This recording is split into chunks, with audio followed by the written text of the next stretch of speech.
Thank you for joining us this evening. I'd like to please ask that you silence any cell phones or electronic devices and refrain from creating any disruptive sounds. At this time, I would like to invite Pastor Percy Harper from the St. Mark Baptist Church to come forward to lead us in the invocation. If you could all please stand.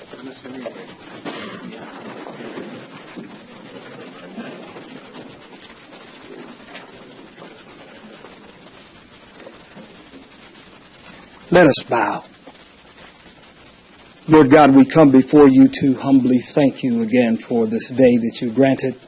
And even now, Father God, this privilege of prayer and an opportunity to seek your wisdom, your knowledge, your understanding, the things that would be beneficial to our city, both those of civil government and those of civil liberty.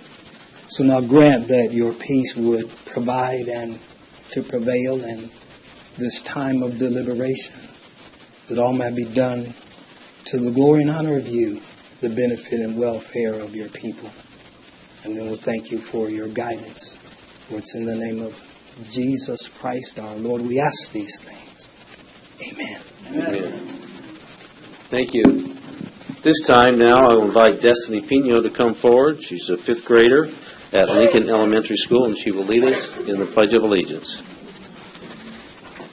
I pledge allegiance to the flag of the United States of America and to the republic for which it stands, one nation, under God, indivisible, with liberty and justice for all.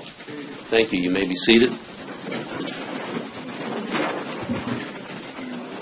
Thank you, Destiny, and thank you, Pastor Harper. We appreciate your attendance and beginning our meeting.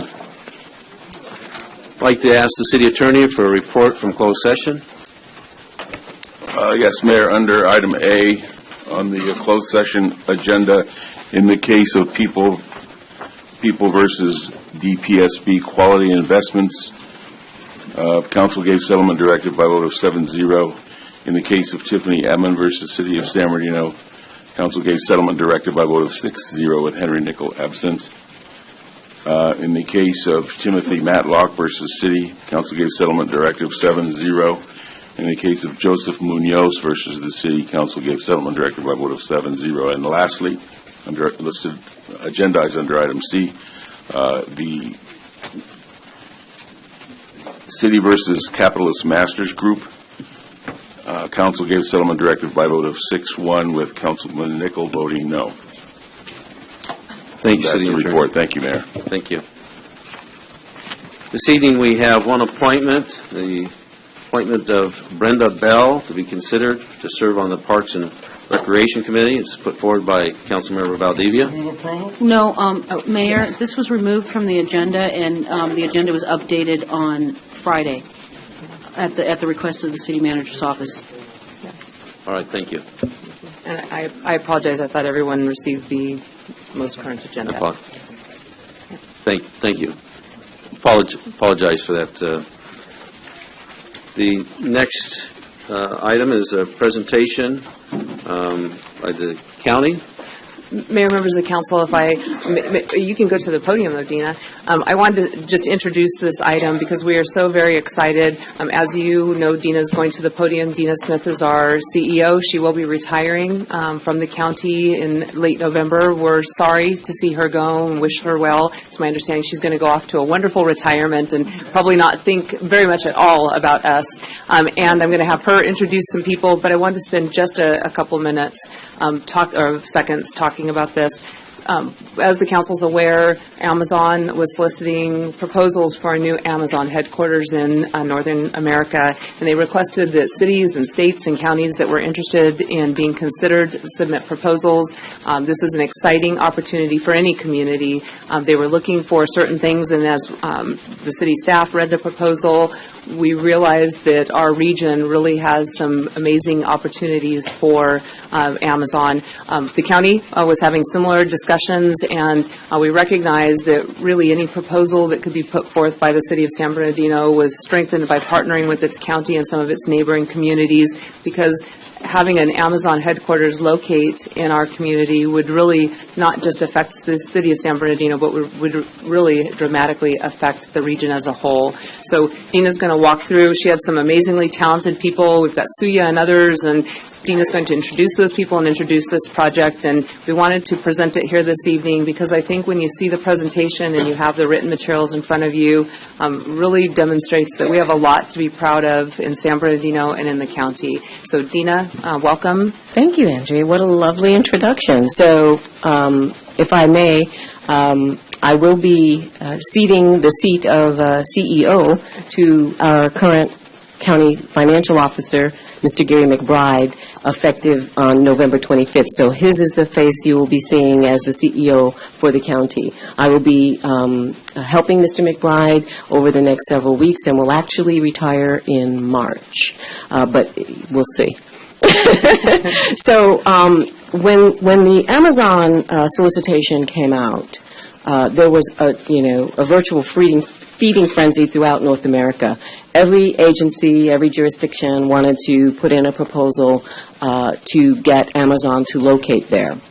Reg Javier, who was our Deputy Executive Officer for Workforce and Economic Development, we had a chat about what such a proposal could look like. And some time ago, we had established a partnership with Esri in Redlands for this product that I believe are called Story Maps.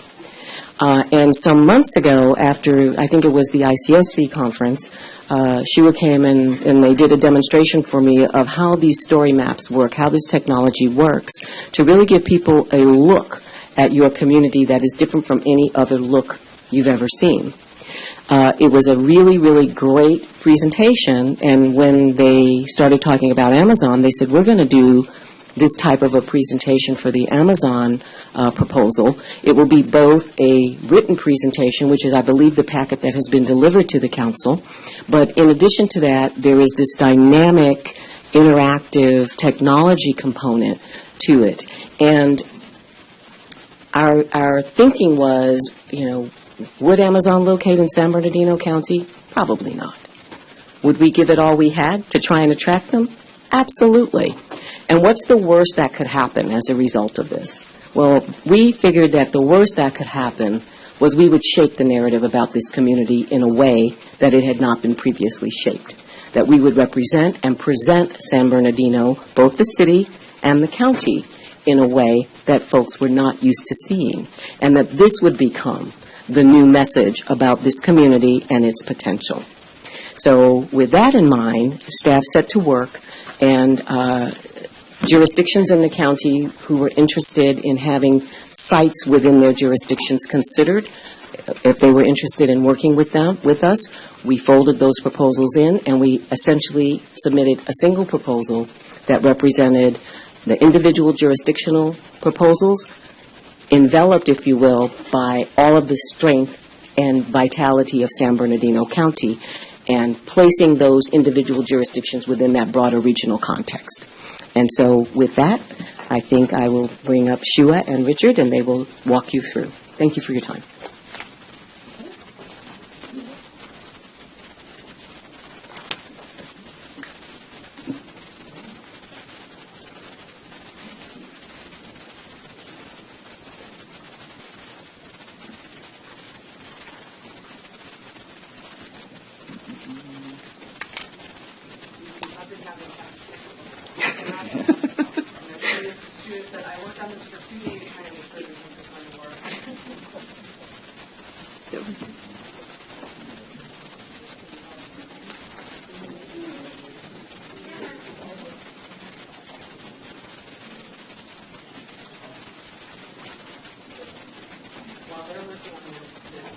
Technology issues, I do want to mention these two did a remarkable work. In addition to that, Kathy Brand from the city staff was the one responsible for feeding information to them, assisting them with the content.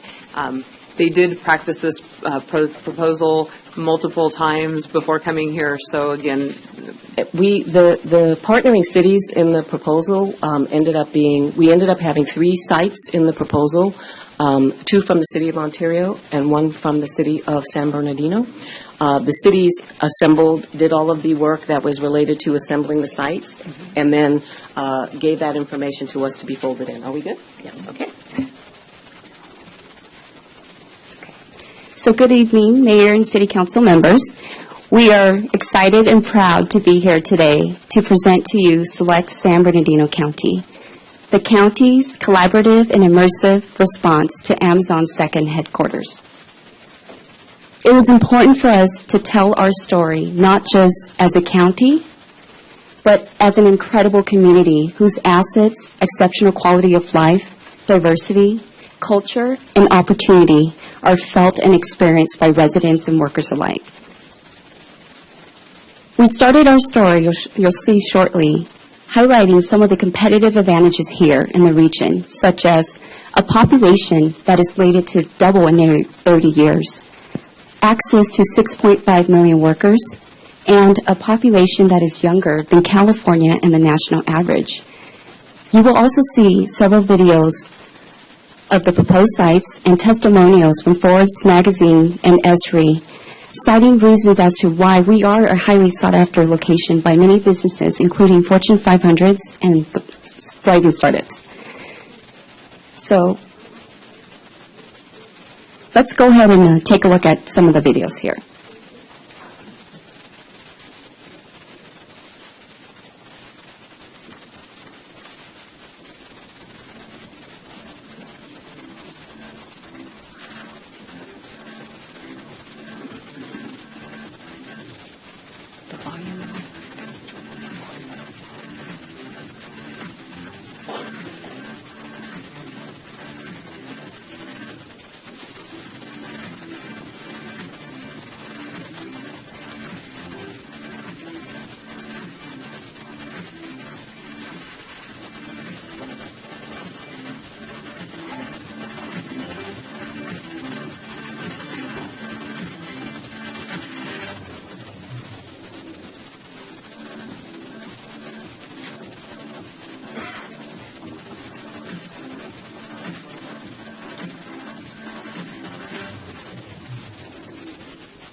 has the talent they need in San Bernardino County to lead the world in GIS technology.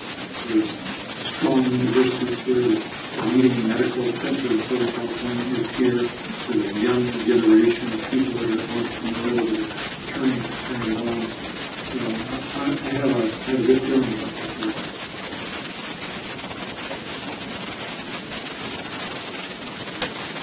So what you just seen is a comprehensive look at San Bernardino County and exactly why these businesses choose to locate here and how they thrive here in the county.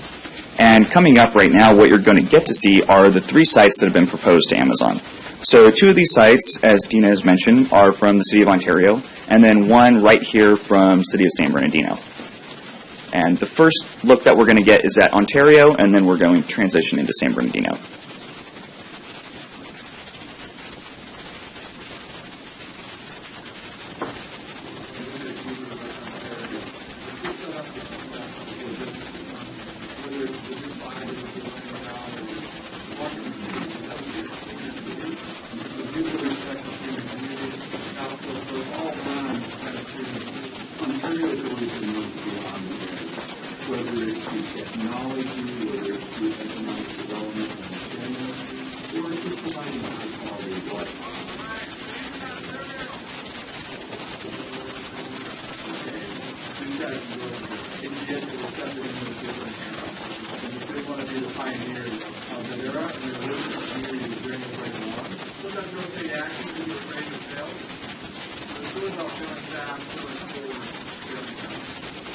development community of City of Ontario, they had the chance to get this completely right. When we talk about fiber, we talk about just getting back to the airport, whatever it entails, that kind of leadership we're talking about in this way.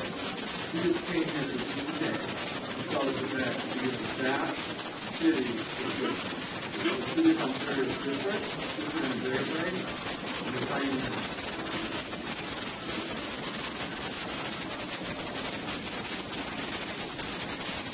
So site number 1 that was proposed to Amazon is known as Terminal Number 1 by the City of Ontario.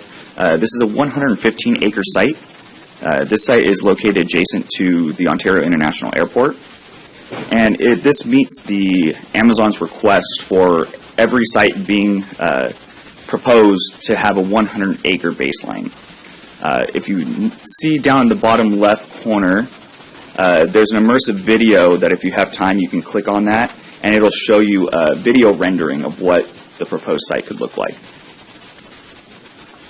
And as we transition into site number 2, this is the Guasti Miller site. This is a 122-acre site located between the I-10 and Guasti Avenue. And as you can see from the background here, this is a rendering that was provided to us as to what the site could potentially look like should Amazon choose to locate their headquarters here.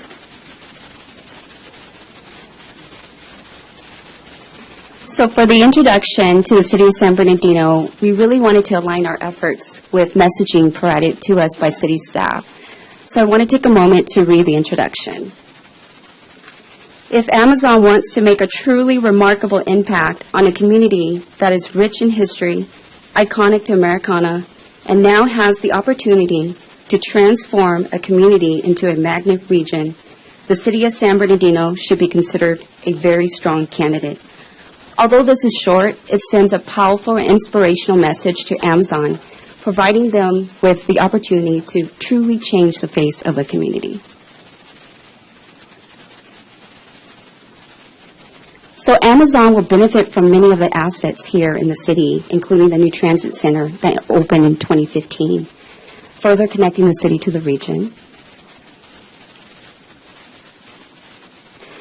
as well as the Metrolink that connects residents and visitors to a variety of destinations and provides access from the LA market into the heart of San Bernardino County.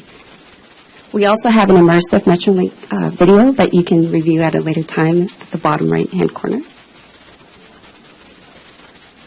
And now to the City of San Bernardino site, which is actually a collection of parcels equating to about 124 acres, with the primary site here downtown at the former Carousel Mall, which will provide Amazon with immense opportunities to truly grow and prosper here.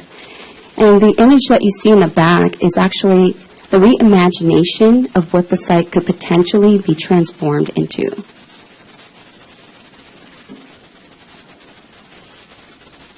And moving on into incentives, this section is a snapshot of the state and local incentives that were proposed to Amazon through this proposal. First two incentives that we'd like to highlight are cost savings that Amazon would simply receive just by locating here in the county. So we've calculated this, and they would receive roughly $750 million in annual savings, along with an overall 32% cost of living savings just by moving here into the county. And to continue with this, we also have all of the incentives that were provided. So starting with the California Competes tax credit to workforce development and training programs, streamlined permits. We also have utility incentives. And then we provided the incentives that both the City of Ontario and the City of San Bernardino have submitted. So now transitioning into workforce, it was really important for us to showcase the county as having a workforce that is culturally diverse, large, young, talented, and growing in order for us to meet Amazon's workforce needs now and well into the future.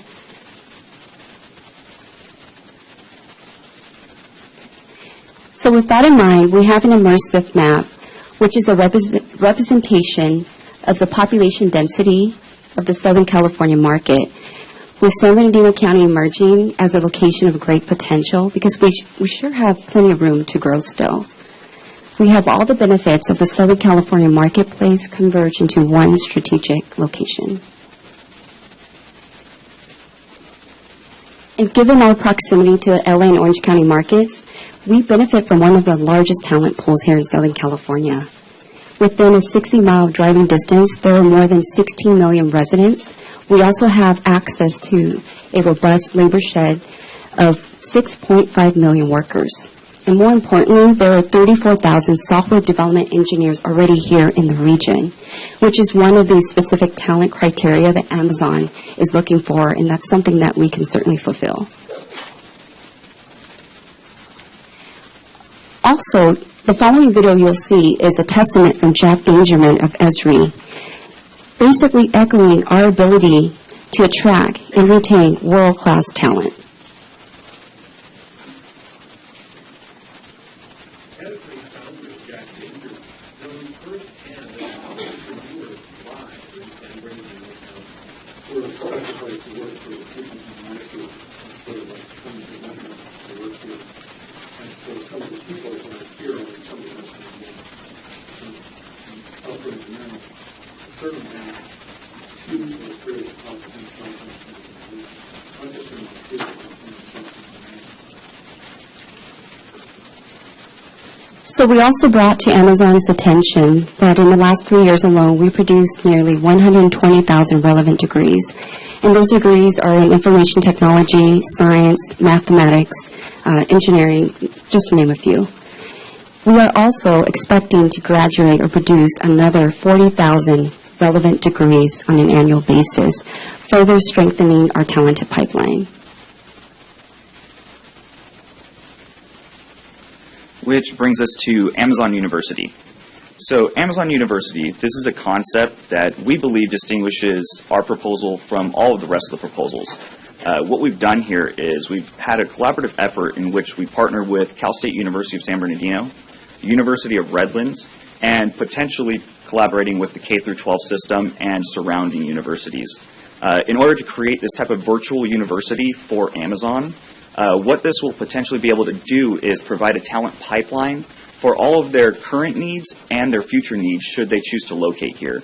It will train across the entire Amazon network, and it will also be able to develop career paths from the fulfillment centers already here into their executive level leadership.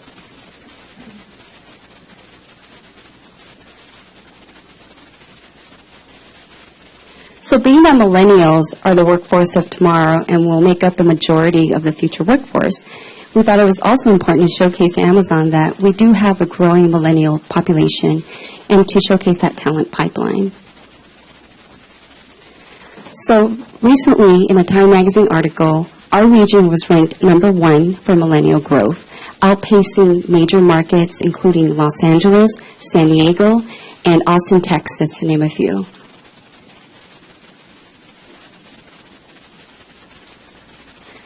Another strategic advantage that we have here is that we are a connected community.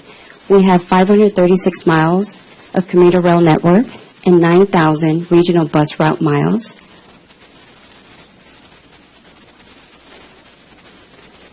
And we also have Metrolink connectivity from each of the proposed sites into the rest of the Southern California market. So this further validates our connectivity and our accessibility to pull talent from all across Southern California.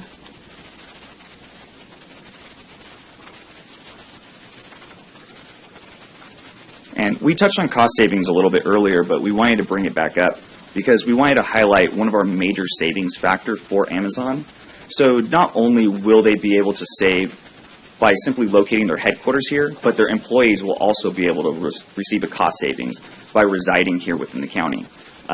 This major cost savings factor is our median home price. The median home price here is $270,000, and in comparison to LA County and Orange County, that's over a 50% savings from LA and over a 60% savings in Orange County.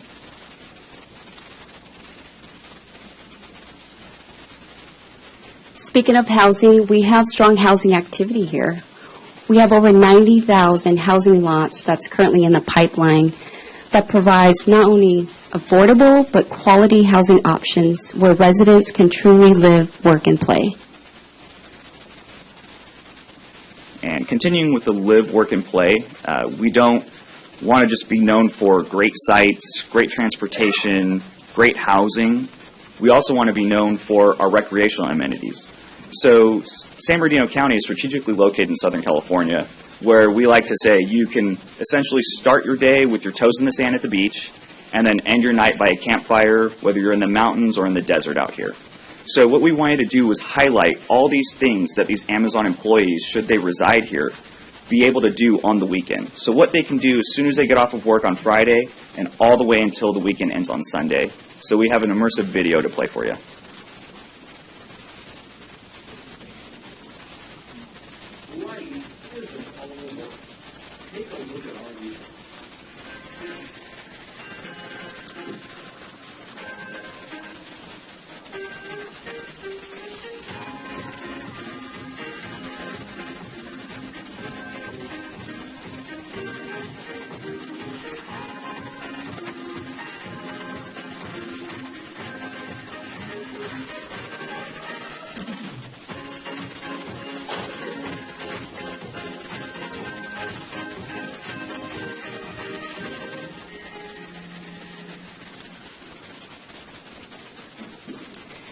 In closing, we believe this is a story that's worth telling, not just to Amazon, but to every business that's looking to locate in a community that continues to build upon opportunity and innovation, offering competitive and dynamic advantages for businesses to truly grow and thrive here. So San Bernardino County, we are the best strategic advantage. So with that, thank you so much for the opportunity to present. Thank you. I think that we failed to introduce these fine people. So Shua Vang and Richard Vaughn from the county's Economic Development Agency.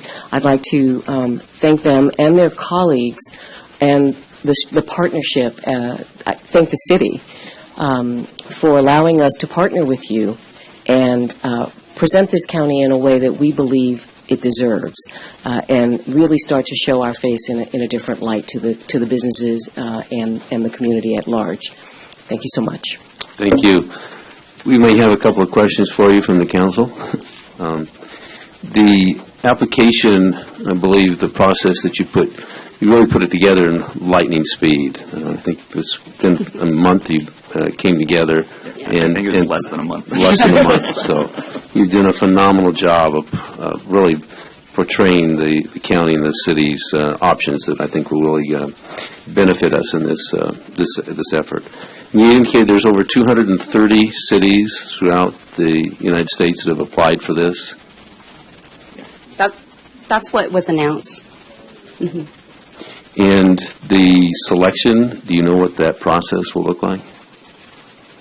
Amazon, in its RFP, it indicated that it would make a decision in 2018. So we don't know if that's early 2018 or at the tail end of 2018. Thank you. Councilman Nichol?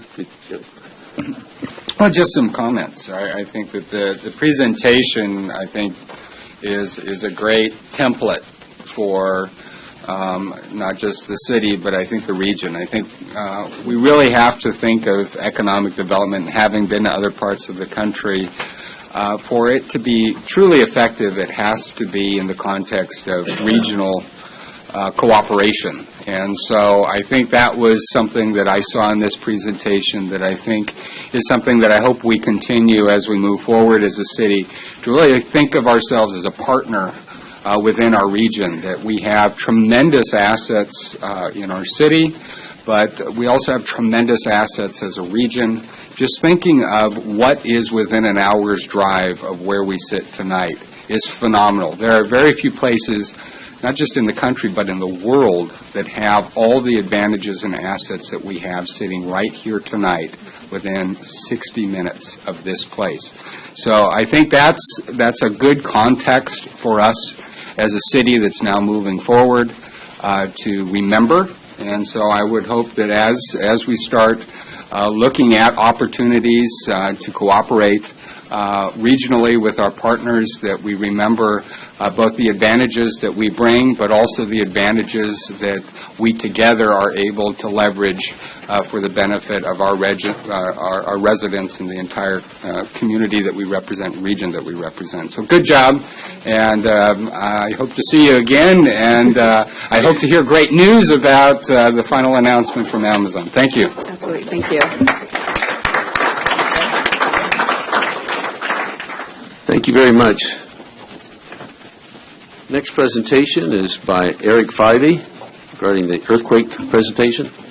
As Eric makes his way to the podium, I did want to mention something to the mayor and city council. There was an article that appeared in the LA Times about the risk of fire damage, and it points out issues in San Bernardino, or at least from this writer's perspective, issues. I did ask Fire Chief or Fire Marshal Horton and Fire Chief Muncie to come and address some of these issues. They weren't able to be here this evening. They will be at the very next council meeting to address specifically some of the assertions in the article and to talk about some of the things. I think the article does not really talk about some of the efforts that have been made to protect our community against fire danger, wildland fire danger in particular, and so they will be here at the next meeting to address that. Thank you, City Manager. All right. Go ahead.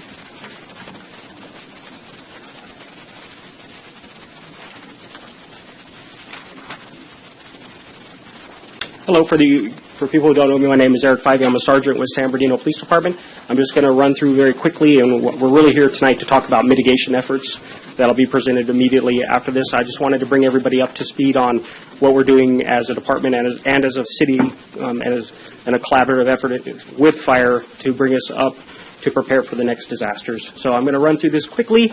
I apologize, but I want to keep within our time frames here. So our past disasters, I'm going to run through them pretty quick. We have had large fires that resulted in fatalities, several of them.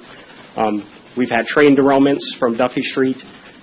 We had the old fire in 2003, a devastating fire that resulted in fatalities and the largest loss of homes for our region that I can remember. So, Waterman Canyon flood, there's 14 fatalities in that one, and that was a flood event that we went through. And then, of course, we had our mass shooting at the IRC in 2015 with 14 fatalities. So with all of those, we have to start preparing all the time for what's our current vulnerability, where are we going to put our resources. And today we're going to talk, obviously, about earthquake. That is a big one on the plate for us all the time, with Shakeout just passing and, our safety captain program doing a job. And we did the evacuation of the city. I think we're doing fine on those forefronts of those aspects. We still have wildfire dangers, and of course we'll have fire here, and they can address those issues next council meeting. We still have flood. El Nino did not really do anything for us, but we did make a large effort to prepare for that and wrote a new flood safety plan. A lot of planning, a lot of things that we did in that will benefit us in the future. Our core, what are our responsibilities in the emergency management program? And when we talk about emergency management in our city, we're talking about a collaborative effort between everybody. It's not just me. I'm just a person who has the title. We all work together from police management all the way through our whole city to make it. Mitigation is one of those things that we don't have an opportunity very often to address. There is an opportunity through the Brace and Bolt program, which is what we want to talk about tonight. Our preparedness and our response, our first responders in our county do an excellent job, and I don't see a problem with that in the future. The state helped us with recovery and continues to provide us great resources, both federal resources and state resources as we go through recovery processes, so those are doing fine for us. Our protocols and all of these, with the exception of one, are available on our city website. They're council approved. Our hazard mitigation plan and our emergency operation plan has all been updated. They're good for time periods up to 5 years, so we are all updated and it's all available for public on the website. We have done training in the past on incident command system, and that's what we use both from the national level, state level, down to our county and city. We've all been trained in incident command, and we continue to do that training, and with the future emergency operation manager position, that's going to be one of their tasks, is to get us all back together, get us doing tabletops and doing classes and training on that, because that's what keeps us working together, is understanding the threats and being able to respond to them. The cornerstone of everything we've done has been our Emergency Operations Center. It's housed at the police department, but it is a city resource. From 2013 to now, we are still working on the Emergency Operations Center. It is up, it's operational, we can use it. There's a great picture of it from 2013, and then going today with a completely different room, ready to go for any emergency, and that's going to be our foundation that we build on in the future. And with the new Emergency Operation Manager coming in, and there'll be a couple more grant periods that will come, or grant requests that come to the council through Homeland Security to outfit that, just a little bit more things that we want to do to make it perfect and make it usable. Had great success with the EOC building it because of the partnership between fire and police. We use Homeland Security grant to build it all. I'm not going to go through all the progression because that'll take too long, but some of the things we purchased with grant was obviously everything for the EOC, computers, printers, a system called a rapid tag system so we can identify resources that we have on scene of major events, a Skywatch observation tower, some of you saw it out at Route 66, was its debut, and our mobile command post, which is being refurbished, and we're working on that. For our initiatives, obviously, we have the CERT program in the city, which we put effort into, and we have the Turkey Trot coming up. For all of you, I will see you Thanksgiving morning, everybody. So I'll see you out there. The AM 1610 radio system that was put in, and then our public messaging systems through the police department and through the city. So we've been doing a lot to address education and public access. Training exercise I already touched on, and then of course for the city itself, our safety captain program, using those resources to do evacuations and start to address any issues that we have as a city. So with all that said, as quickly as I could, I want to introduce Glenn, and he's from the he's the CEO of the California Earthquake Authority, and he's going to talk to you about some of the mitigation efforts we have available to us today.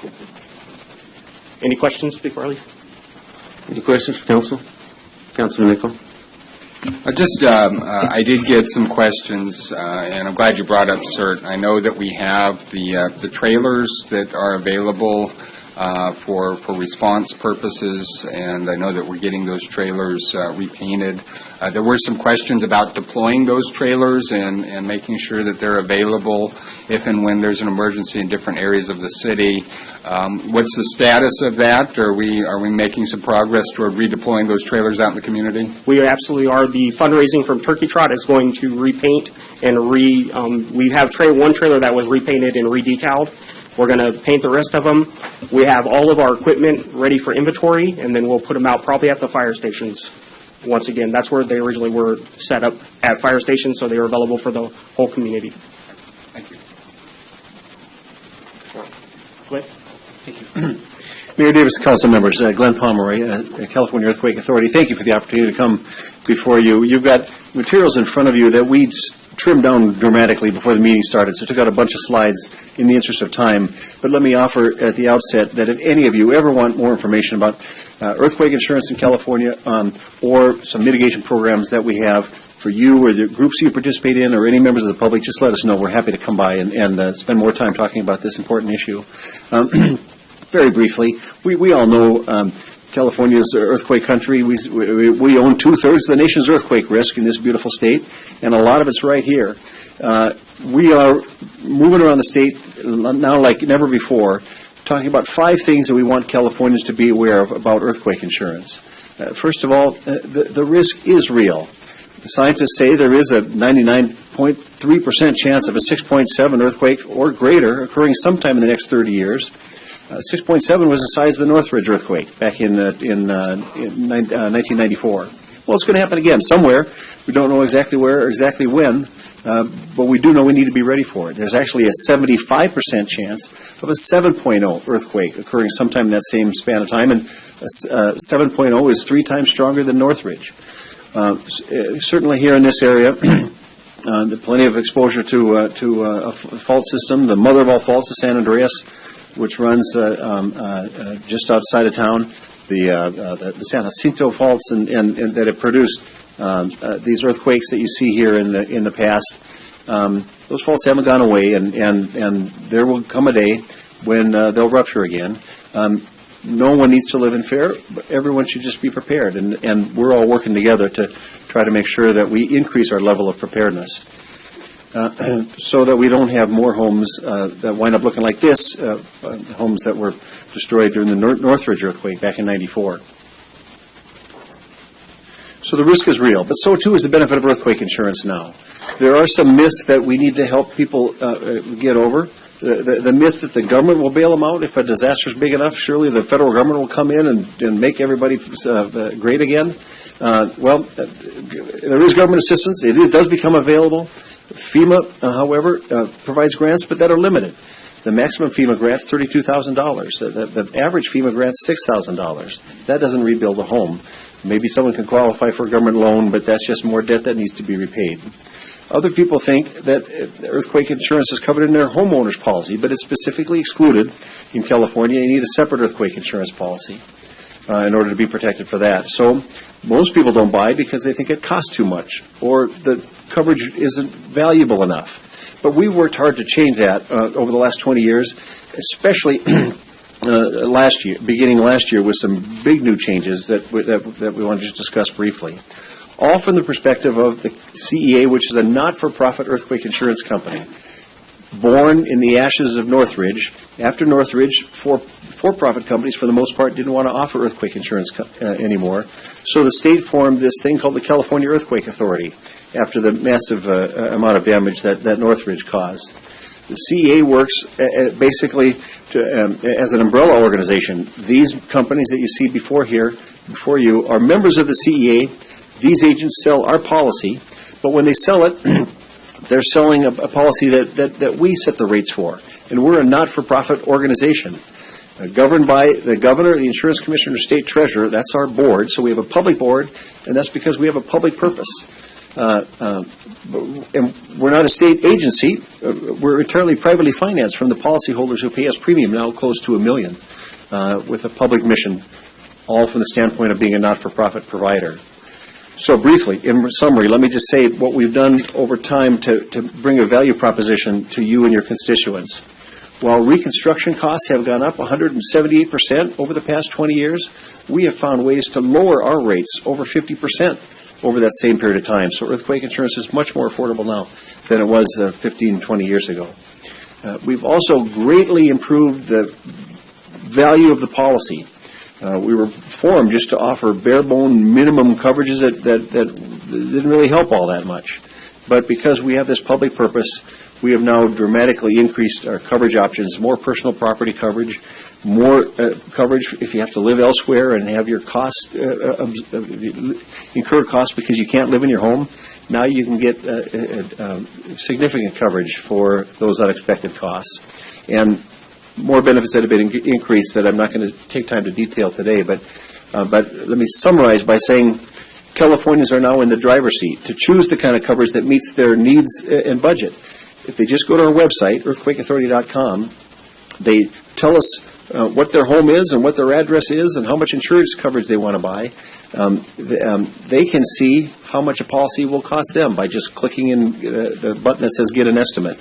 And then once they see what a basic policy would cost, they can, by moving sliders back and forth, increase or decrease the coverage available, therefore decreasing or increase the premium that they're going to pay. They get what they pay for, and now they can choose how much coverage they want. Since we rolled out all these new options, people are taking notice. Over the previous 10 years, we grew by about 7,000 policies a year. Last year, when we rolled out all these new options, we grew by 51,000. We're going to grow by more than that this year. So Californians are starting to take note, and they're starting to get their homes protected, which is so important from a city standpoint. What's the city going to do the day after the earthquake? When the dust begins to settle, how does the city recover? It requires financing. It requires rebuilding, and that's where insurance comes in. Finally, I'm happy to be here in San Bernardino to briefly talk about this program, the Earthquake Brace and Bolt program, because we have funds that we make available every year to a lucky couple of thousand who enter a lottery and are selected. We can make $3,000 available to those recipients to retrofit homes that look like this. So if anyone in San Bernardino owns a home that sits on top of a cripple wall that looks like this, if it hadn't been retrofitted, that home was just sitting on these spindly little studs. And when the ground shakes and that heavy home starts to move, that home just slumps off the foundation. But now, we have funds available, $3,000, which for the most part covers the cost of the retrofit. For people to go into the crawl space, hire a contractor, they go into the crawl space like this, and they put in braces and bolts that look like that, and they've dramatically lowered the risk of that home falling off the foundation, all for about $3,000. And we have $3,000 grants available for people, and we do about 2,000 of them a year. Back here and in front of you, you have a front and back flyer that describes this program. The registration for the lottery will open up on January 23rd, and anyone interested should go to earthquakebracebolt.com, sign up. We've been doing this for a few years now, and everyone who signs up, who's selected, ultimately we can get them retrofitted throughout the course of the year. Now, as demand for the program grows, it may become more truly like a lottery, in which we're not going to be able to get to everybody. But the odds are pretty good that if someone signs up and they're selected, we'll be able to retrofit their home, and we'd love to work with you to help promote it within your community so we can get more of your homes tied into the earth and make them safer. Thank you very much for your time, and please let me know up in Sacramento if there's ever anything we can do to help bring more information to your community. Thank you. I believe we have a question for you, Councilman Nickel. Yeah, and, the question of a major earthquake in our region isn't a question of if, it's a question of when. And so clearly there is, we face the fact that at some point we will face a major earthquake. One of the reasons we're meeting in this room tonight is because within the last 6 months we had to vacate our regular City Hall building because of seismic concerns.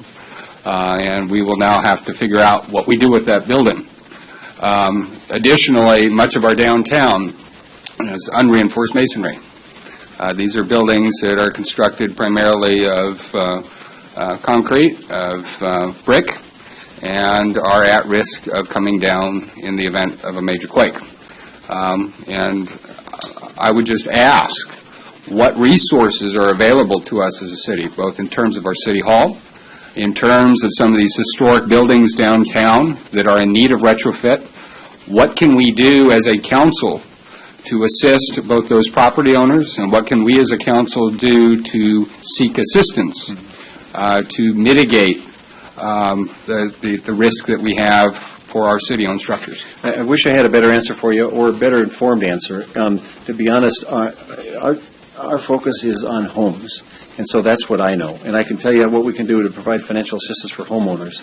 I'm not an expert in terms of the older historical commercial buildings, and I inadvertently tried to open the door for the City Hall building that's not now open when I came rushing into this meeting when I was running a little late and realized that you have vacated. When I look at it, I can see why in terms of the stilts it sits on. But I'm sorry, I don't have a good answer for you in terms of resources the city might be available to take on those properties. I could connect you up with our folks. We have a structural engineer who's our chief mitigation officer. She may have some thoughts.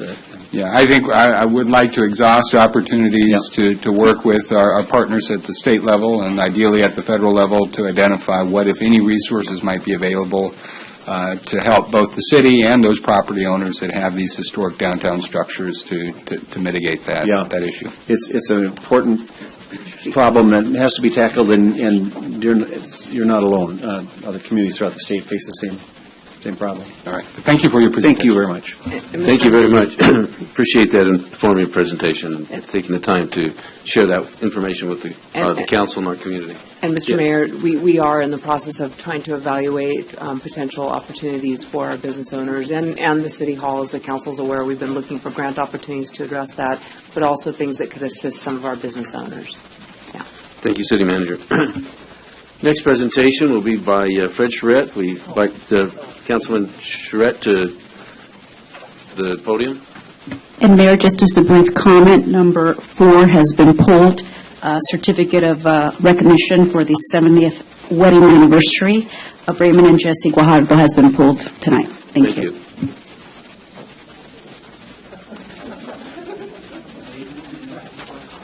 Good evening to everybody, and it's my pleasure this evening to be recognizing as our Student of the Month for the City of San Bernardino, Dylan Anderson. Dylan, why don't you join me here at the...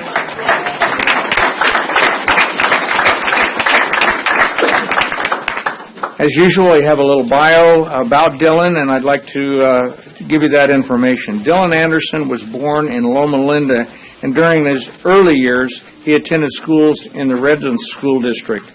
He attended Smiley Elementary, Cope Middle School. He also attended Sequoia Middle School in Fontana. His high school days were spent in Etiwanda and Summit High Schools before transferring to San Andreas when he was in the 10th grade. We covered a lot of territory getting to San Andreas. Dylan will graduate with the class of 2018, and he currently has a 3.29 grade point average. Dylan's father, Miguel, is a manager at STL Fabrication, and his mother, Charlene, works for a law firm. Dylan's sister, Haley, is attending college, and his two brothers, Andon, they're both here, as well as his mother. Andon is attending the Packing House Christian Academy, and Tyler is attending Cope Middle School. Dylan has two dogs, Cooper and Claire. Both are boxers. While at San Andreas, Dylan has served as a member of the Associated Student Body and is currently on the San Bernardino School Student Advisory Committee. During the past years, he's played football, basketball, jiu-jitsu,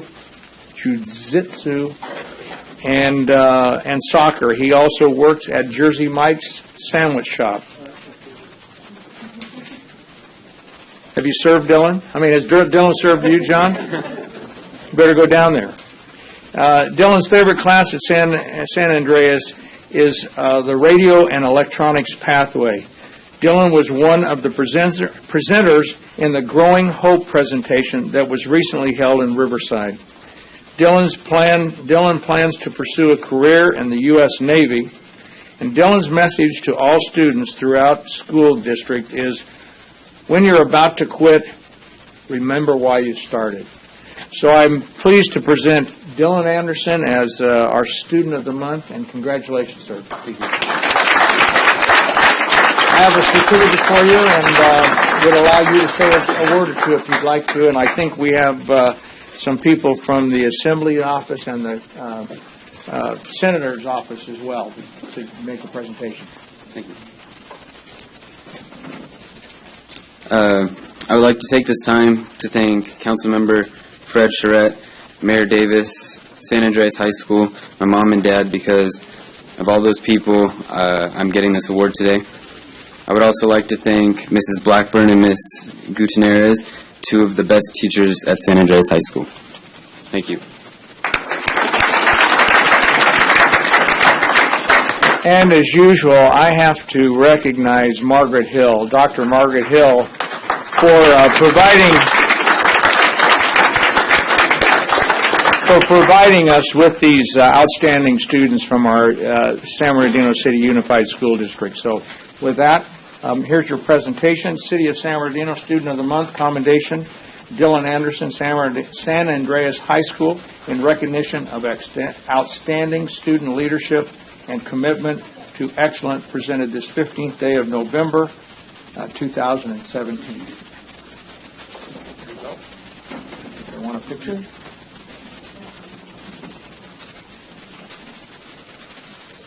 Thank you. And Josh from Assemblyman. No.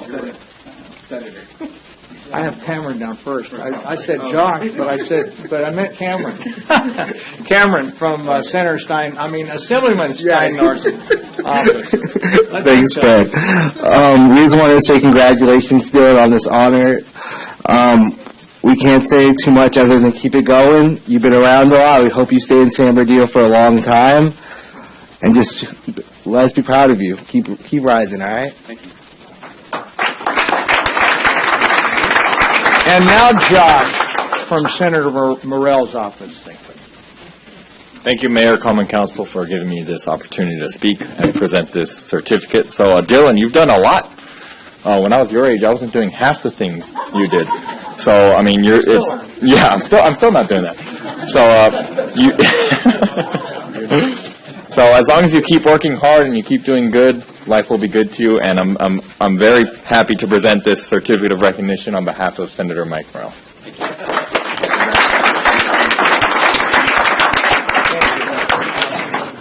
Thank you all.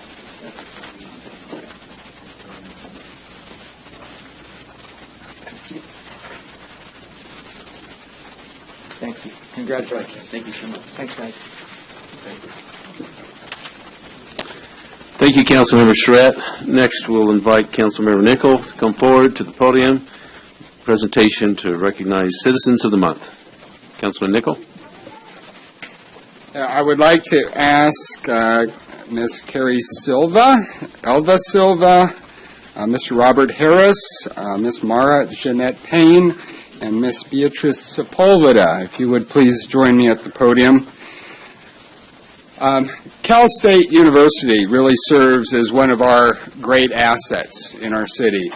As was stated in the earlier presentation related to the Amazon proposal, we have some great assets in our city, both the university and the fact that our community, our region, has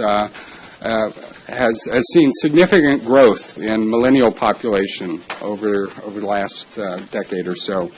And so it is a great honor and privilege to recognize today 5 students that came forward about 9 months ago and as part of one of their social service projects asked, what can we do to help the city of San Bernardino? And I think it's a great testament to the value that these students bring to our community. And so I do want to recognize them today. They came forward, and working with our city staff, I would also like to recognize Ms. Monica Lagos, Mr. Jim Tickmeyer. Working with our city staff, they developed a proposal for a Blair Park cleanup project. At the end of the day, the project was not only a success, but attracted a tremendous outpouring of support throughout the community in and around Blair Park. And I think, again, it demonstrates what students, the power of youth and their passion and their vision can do for our city. So I want to recognize them today and recognize our staff. Just to be clear, how many folks showed up for the August 19 cleanup? 92 individuals showed up. So that just shows you the power of what a group of passionate individuals can do within our community. And I'd like to see this repeated over and over and over again. So it is my great honor to recognize each of you today, and I will give you the podium. Any remarks any of you have, please feel free. First off, we'd like to thank the mayor and council for this great honor.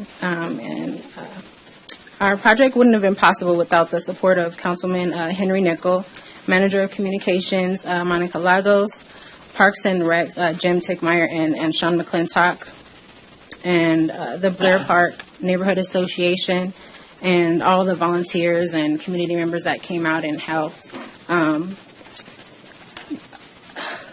As aspiring social workers and Cal State San Bernardino students, our main focus is helping the residents of our great city. But not only that, our goal is also to empower the residents of the community to utilize the programs available. Like, for example, the Fight Blight and the Park Revitalization Project. We work with the leaders by not only as a community, we not only bring complaints to the city council members and to places like this. The complaints is not always conducive to fixing the problem, but working together and contributing by bringing solutions to the table, and that way it becomes a partnership. The term we use in social work is solution focused, and when we come with solutions, we ask questions, we find out how we can work together to get things done. That's where the magic happens, and that's where together we can create change. So again, we'd like to thank you all for this great honor and opportunity, and it was such a rewarding experience and a pleasure working with you all. So thank you.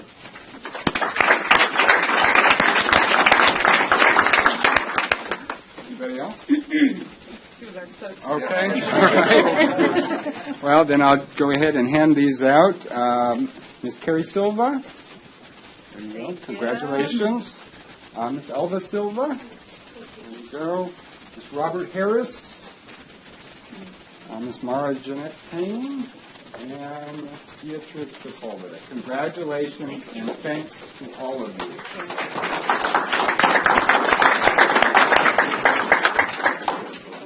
And then I believe we also have a presentation by Senator Morell's office and our Assembly member Mark Steinor. So the podium is yours. All right, again, thank you, Mayor, Common Council, for giving us a chance to speak. We'll both just keep it brief. We just want to thank you all for what you've done, and it's great that you volunteered and you're helping out your city. I mean, a lot of people don't do that, so it's really great. And we have certificates from Sacramento, from the State Senate and the State Assembly. So thank you all very much. Thank you.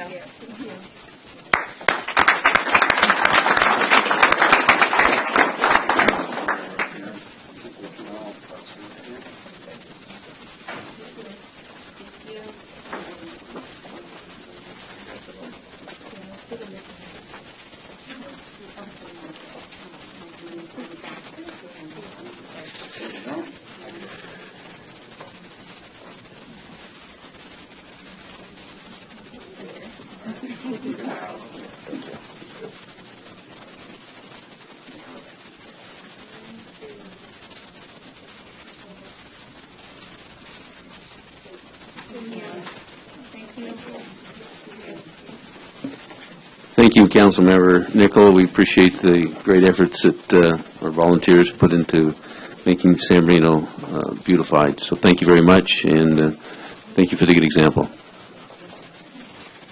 Next, we'll invite the Chamber to come forward.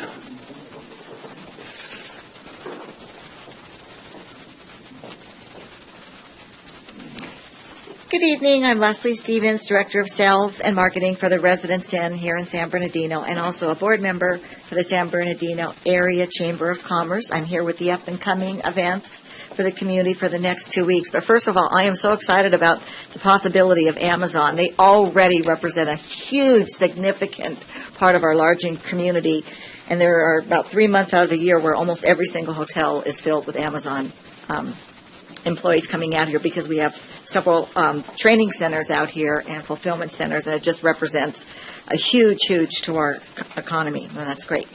So on tonight, November 15th, and every Wednesday thereafter, visit the North Farmers Market on 6245 Palm Avenue in the north of the city.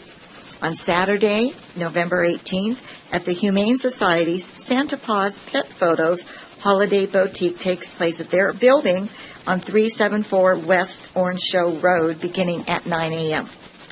On that same day, Assemblyman Mark Steinwerth's Women's Self-Defense Workshop will take place at 2700 Baseline Street, starting at 1 p.m.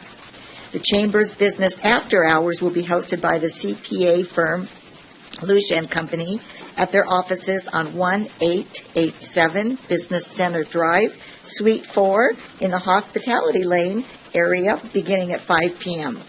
Please RSVP to the Chamber at 885-7515.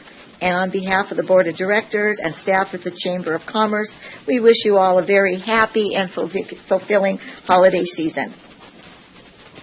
Thank you. We will now invite the public to come forward for public comments. Dorothy Garcia.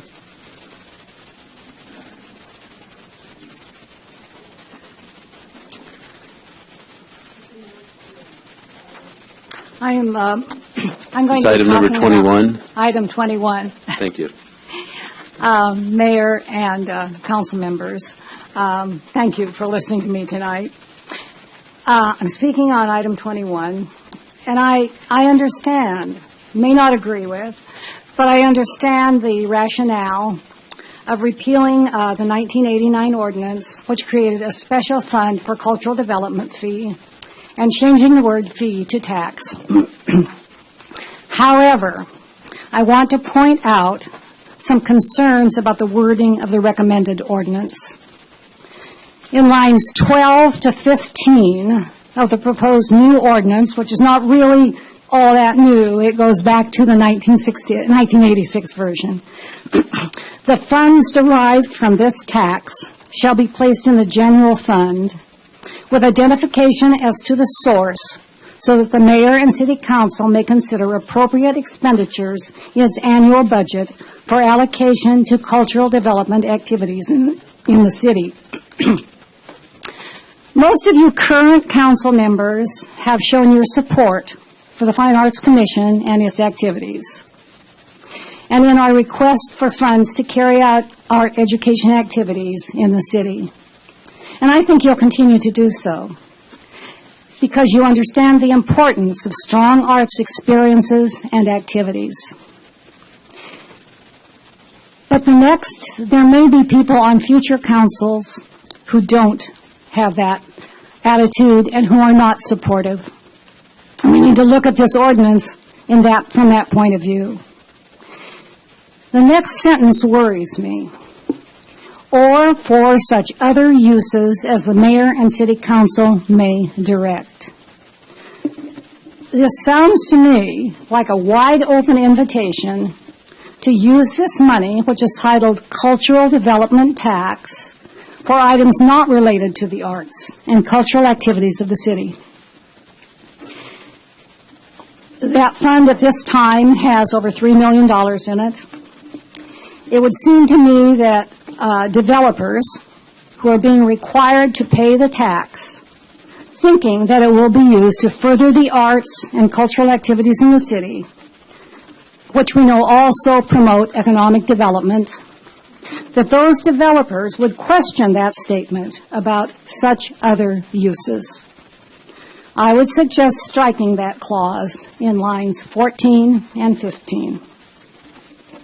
At several meetings, you've heard representatives of art groups in the city talk about their programs, many of which are directed at children and teenagers. This is a highly successful way, an impactful way to use those funds. And I'm just about done. The grants that the city has given to nonprofit arts groups have spread the funds throughout the city in a way that makes our city stronger. It's my hope that we will be able to continue to impact the residents this way. Thank you. Thank you. Michael Segura?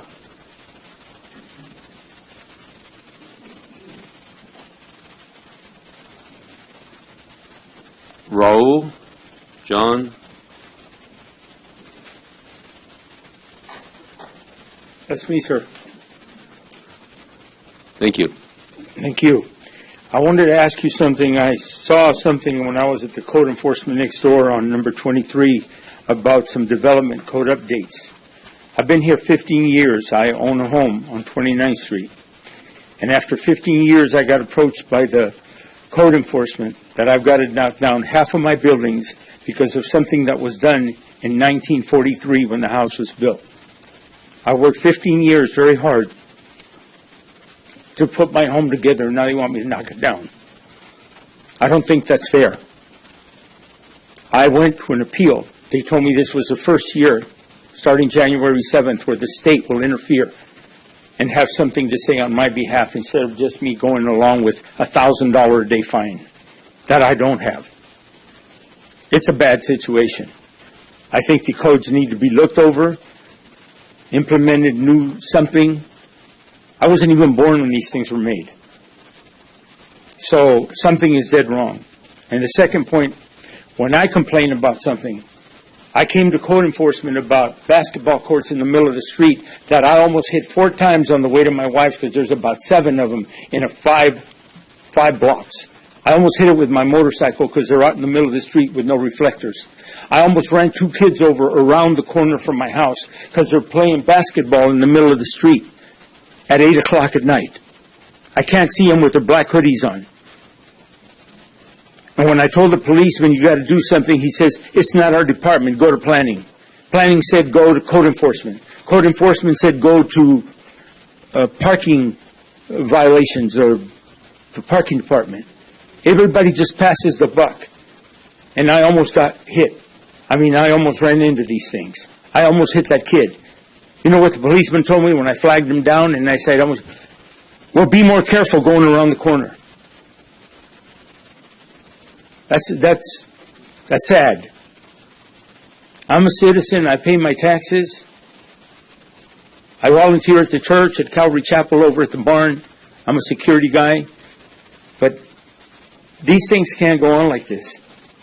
I spoke to Mr.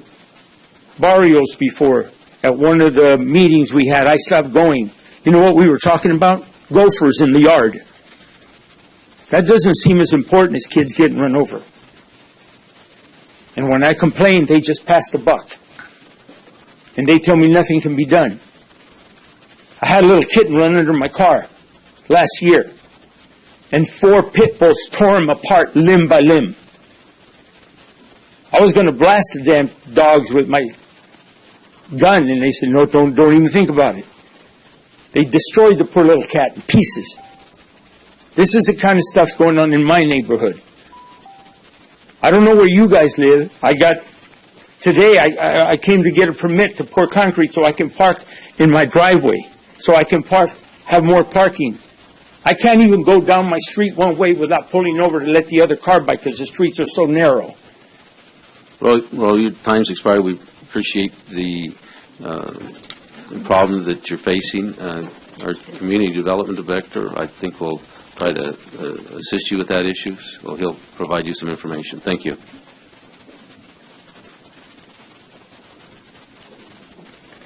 Michael Ramirez.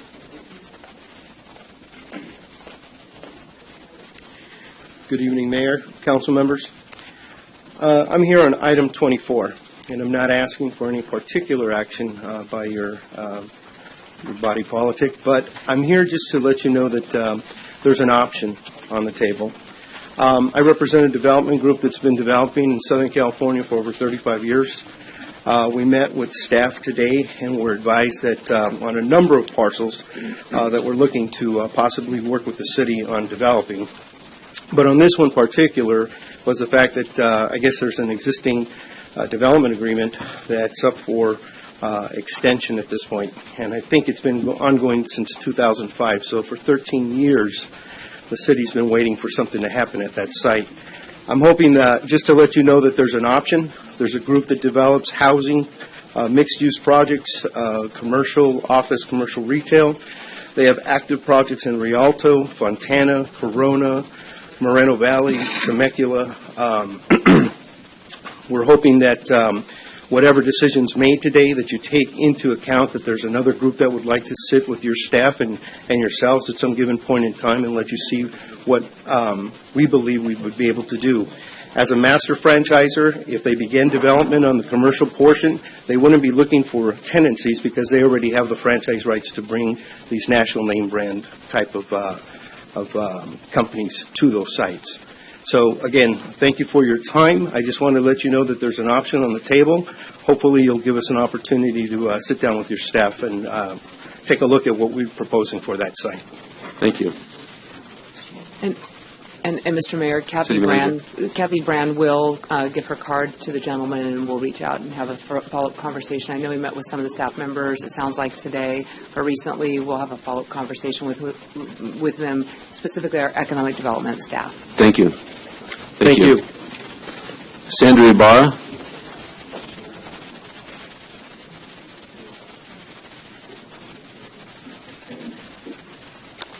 Any other speaker slips for items on the agenda? No, thank you. Councilman Mulvihill, do you have any items to pull? I have none, Your Honor. Thank you.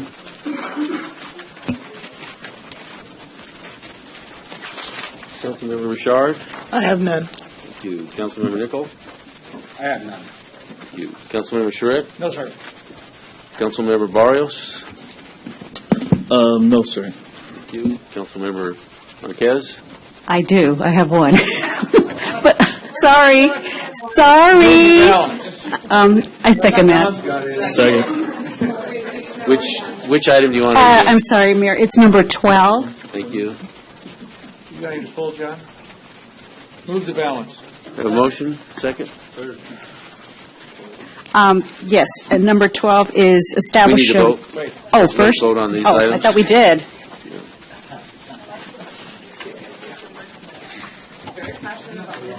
We are, indeed.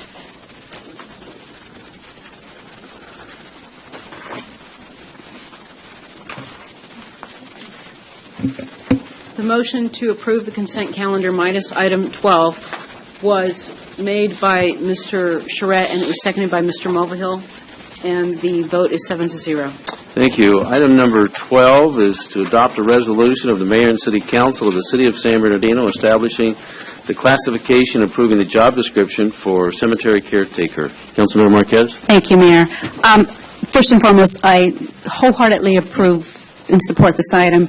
As many of our members of the viewing audience know, during our bankruptcy days, during the pendency plan, this position was completely eliminated, and I'm really pleased to see it back. But I do have a few questions. Mr. Tickmeyer, good evening. Is this a part-time or full-time? This is a full-time position. 40 hours? Yeah, this is a position that was funded in this year's budget.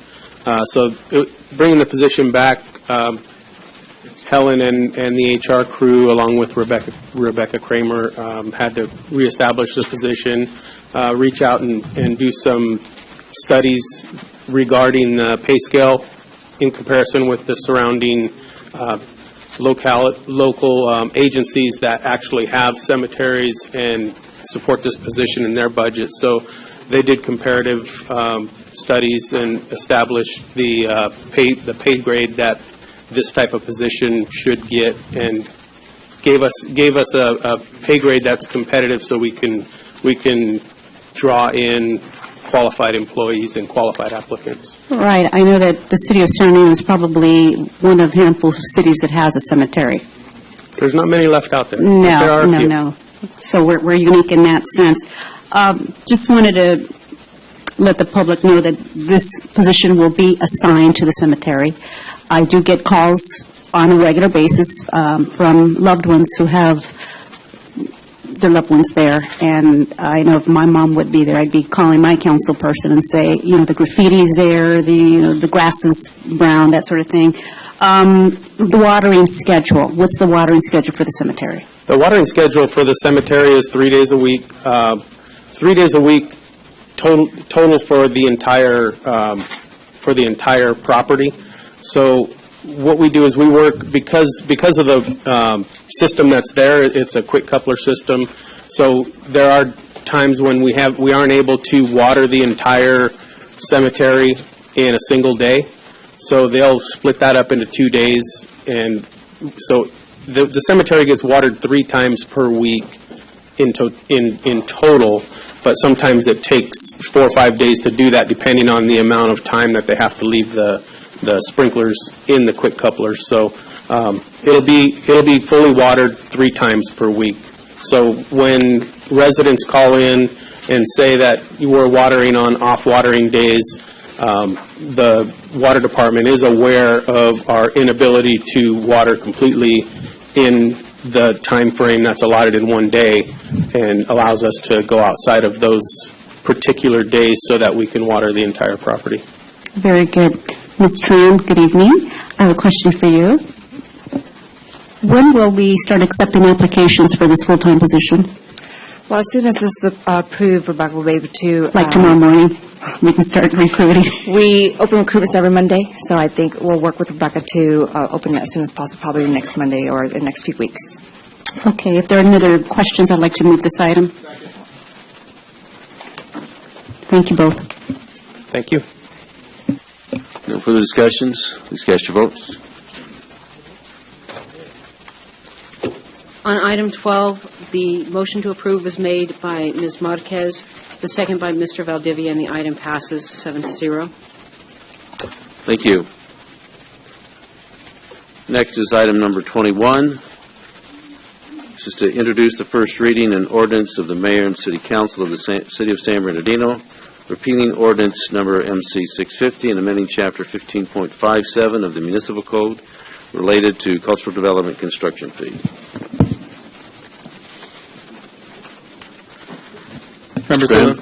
Thank you, Mayor. Members of the council. This is a item that's coming back to you from your June 7th, 2017 meeting when the Fine Arts Commission grants were discussed and approved by the City Council. The council directed the City Attorney's Office to do a legal analysis of the cultural development construction fee to determine whether those funds were eligible for expenditure and the method in which they were. And the City Attorney's Office did conduct that legal analysis. The cultural development construction fee was established in 1986. It was amended in 1989, and since that time it has been relatively untouched. It was established, although it is called a fee, it was clear from the minutes in 1986 when it was passed that it was passed as a general tax.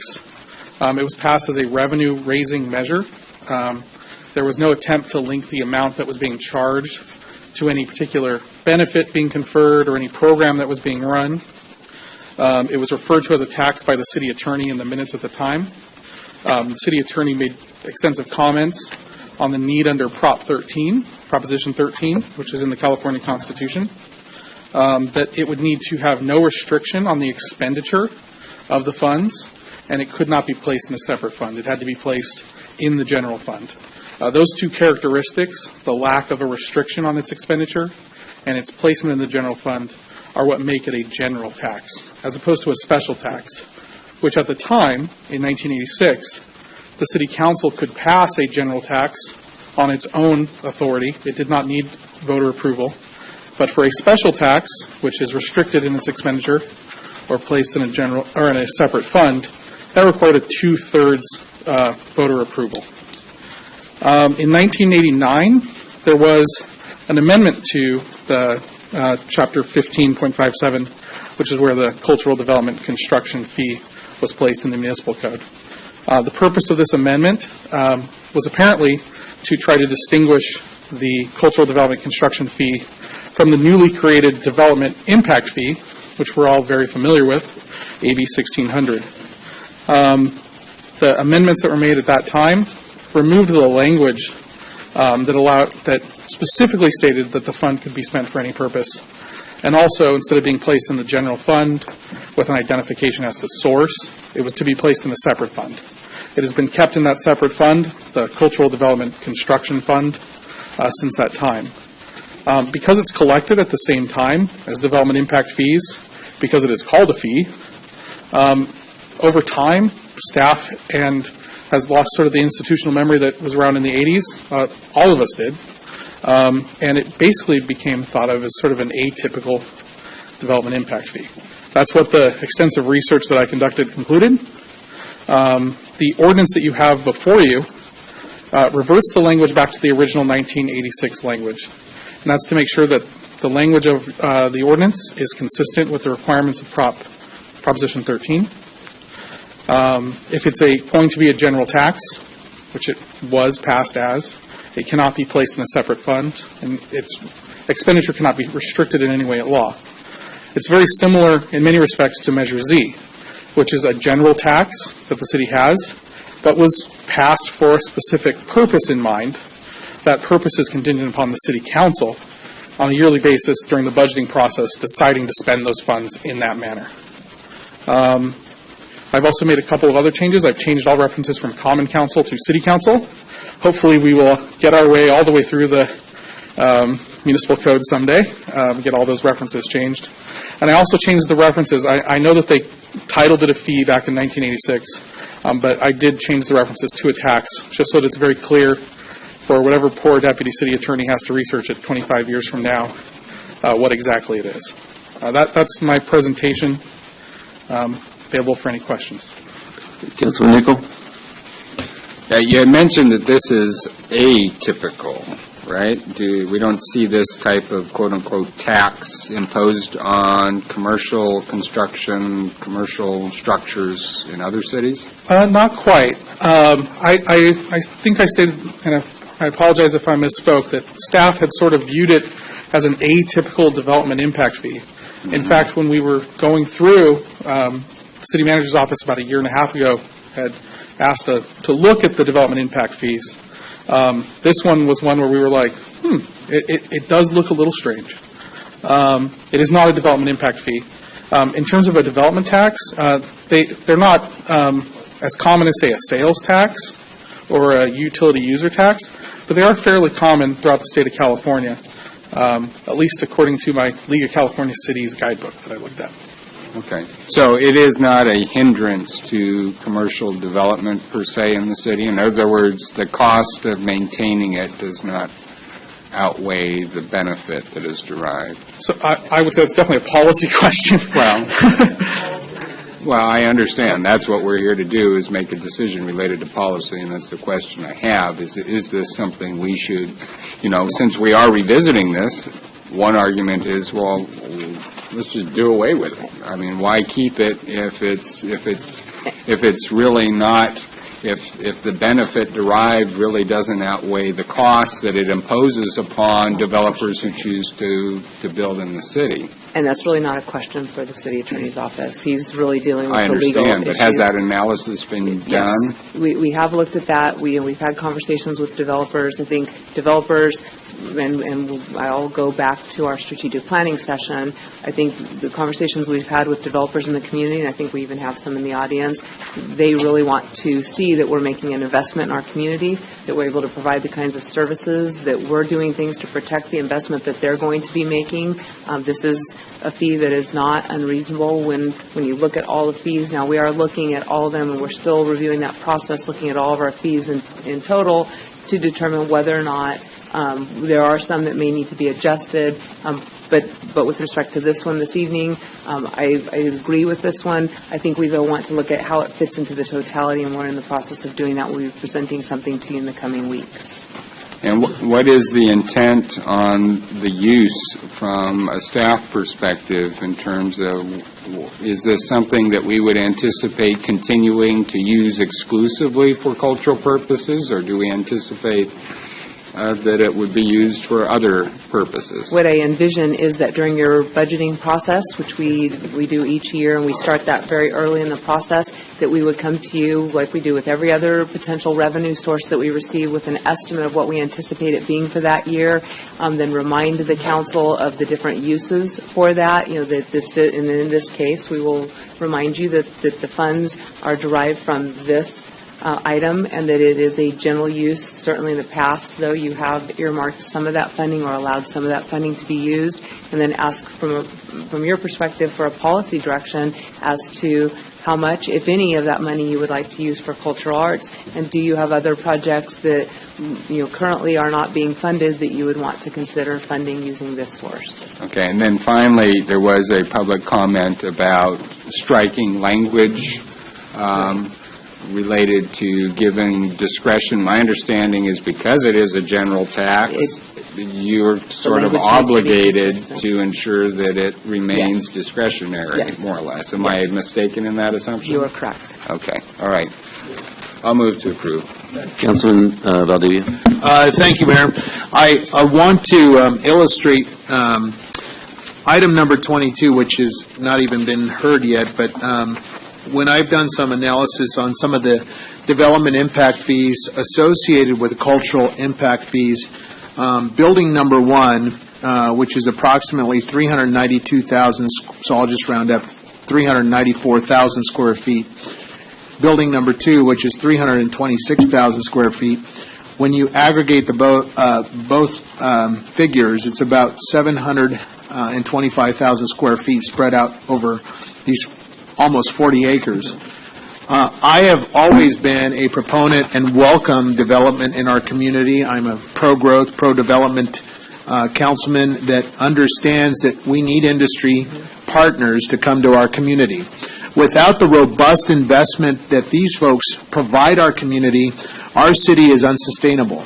When it comes to commerce, when it comes to jobs, job creation, and many of the other accoutrements that these employ for our community, I feel that the development community is certainly being taxed And I'm so glad to see this item come before us because we really needed to get our head around it. By the way, the Ridge development, when I do my analysis, it's almost $220,000. $220,000 over these two projects that they're putting into this cultural development fund. Thank you. Thank you, Ridge. We appreciate you. But the bigger question for the council is ultimately, do we want to continue this practice? Do we think it's a sustainable practice that we should employ? And so ultimately, that's a question that we as policymakers need to address and understand. So, Ms. City Manager, is it possible, maybe Mr. Graham, I don't know, but I'll refer to our City Manager, is it possible for the 0.5% to go down to 0.25% or 1/5? It is? Yeah. It is possible. Yeah, the only suggestion that I would make is, remember, you tasked us with reviewing all of our fees and then bringing something back to you, and we're in the process of doing that. We're nearing completion of that analysis now, and I think you probably want to look at that in its totality. We hope to have that to you very soon so you can see how this fee fits in with some of the others, and then you may want to make adjustments to others, and this one or not this one, and others. Again, I think looking at them all together might be helpful. Well, the idea is that we do need to understand our fee schedule, and that I think item number 23, the update is coming, but that's more on code. It's not necessarily a fee report. Is that right? That's the development code. It doesn't have anything to do with fees. Well, I mean, it kind of does, but tangentially. There's a full analysis being done of all of our fees currently. When will we get that report, or what's the timeline on the outcomes of that report on fee schedules? Several weeks. We're nearing completion because really the goal is to have that discussion with you well before we start the annual budgeting process. So, for perspective here, when was it actually initiated? I apologize, Brent. Do you happen to remember when it was initiated? No. I think he's talking about the fee schedule, not the development code update. That was, in my understanding, initiated a couple of years ago. Would you turn on your mic? Yes, and when we start the fee, cost allocation fee study project this time? Yes. Correct. It was back in the springtime. I don't know the exact date we started, but spring of 2016, is that right? No, well, again, it started, it stopped, and then when I got involved, we picked it back up again this spring, and have been working on it through the summer months. Spring of this year? Yeah, yes, when it was re-picked up. And what's the timeline you anticipate? Go ahead. We're a couple of weeks away, hopefully, from getting the first draft that we will see the preliminary results. We have to review that thoroughly, so we're not bringing junk data. The consultant works with the departments to get inputs, but then once that's all run through the calculation machine, it says, oh, this is what it should be. Well, there will have been some misunderstandings, communication, so we want to make sure we vet that thoroughly before we come to you. So I'd say it's probably January? Probably January. So say early January, we bring it to hopefully by our mid-year budget review? I would say certainly, yes. It's the only department they're still working with is Public Works right now, and there has been conversation. I was in a meeting, there was one this morning, actually a second meeting that I was not in, as the consultants working with Saba particularly, and other staff from Public Works right now to try and resolve the information needs they have. Well, at the end of the day, I'm going to support this, the floor motion. I would certainly welcome the analysis and the update on that fee study. I think it needs to be presented in thoroughness to the council. It's been a long time coming since we've reevaluated. There are some costs that we probably can charge more for because of the staff time, and some that we could possibly even lower. Yes. So with that understanding, I'll support this tonight. Here's my closing recommendation, or actually statement regarding some of these fees. This, and I'm talking now, my council colleagues, this has the possibility of impacting our commercial build. As I understand it, the read here is only commercial businesses that are affected, not residential. It would certainly drive residential builders from coming to our community if this were somehow enacted or taxed onto their fee, because ultimately the homeowner, the new homeowner, is bearing the burden and shouldering the burden of that project. My position is that if this fee, or this tax, as we're now calling it, it certainly does place ankle weights on commercial investment in our community. So I'd like a full analysis and a report back to the council regarding these fees, and also where are we going to reappropriate the sum balance of the $3 million that I believe is a long time coming for analysis and a reappropriation here before the council. Thank you. Thank you. Any other discussion? Councilman Nichol? Just to be clear, I mean, it could be a policy decision as well that we could, in theory, I guess, refund to the developer the taxes that are collected. So even if we don't repeal it at this time, it could be something, if we want to stimulate development, we could use it in that way. But just to be clear, in terms of a commercial structure, just so I understand, that wouldn't include multifamily residential. Those are not commercial structures? Residential. Those are considered residential? Yeah, yes. Okay. So there is no fee assessed on multifamily construction? Yeah. Or for the elderly? Senior facilities and things. Okay. Yeah, because I do know that we've had a lot of discussion in terms of the impacts of some of the multifamily developments, and it would seem to me that, you know, if we're talking about imposing something on commercial properties, I think it should be equitably distributed to some of these multifamily properties as well. There's no way, I guess, to amend this really to include that. Well, I think, no, not this evening, but do keep in mind, as we explore those with you, we'll talk about how they're applied, and so you may want to provide some direction on other ways that you'd like to see them applied in the future, and then we would prepare those documents and return for action. Right, okay. All right, thank you. Thank you. Councilman Schritt. Just to be clear then, and understand what we're doing here tonight, we're cleaning up the language basically in the ordinance, and if we want to go back and address the amounts or have zero amounts or double the amounts, we can do that at a later date, and that will be part of the fee schedule. Because then again, you'll be able to look at all the data together and how it's being applied and have a sense of what it's generating on a per line item basis, and then you may want to make changes to one or more of those. And probably a repeat, but just again to drive it home, this is something that the tax has to be non-restrictive. Correct. Correct. And so we can't really restrict future councils as not was under this discussed, under structure. this structure, and because it is a tax. Correct. Okay. Yes. Thank you. And just since we're reinforcing everything, and remember, as part of your annual budget process, you will see anticipated revenues, and we'll do projections for each one of them. We will be asking for guidance on how you want to see this used, whether you want some funding amount to be allocated for various programs, cultural arts programs, or other programs for that matter. And, you know, there's a value to having a fund balance. You know, we have a whole host of other potential needs in this community. And at that time, as we talk about what some of those capital needs are or other needs that the council would like to see funded, then we'll talk about the types of sources of funding that you may have available to you to do that. Thank you. Any other questions? No, please cast your votes. On item 21, the motion to approve was made by Councilmember Nichol, the second by Councilmember Valdivia, and the item passes 7-0. Thank you. Next is item 22, recommendation to adopt the resolution of the Mayor and Common Council of the City of San Bernardino approving the Development Impact Fee Credit Agreement with Ridge Development Company. Okay, I'll second. Excuse me, let me finish.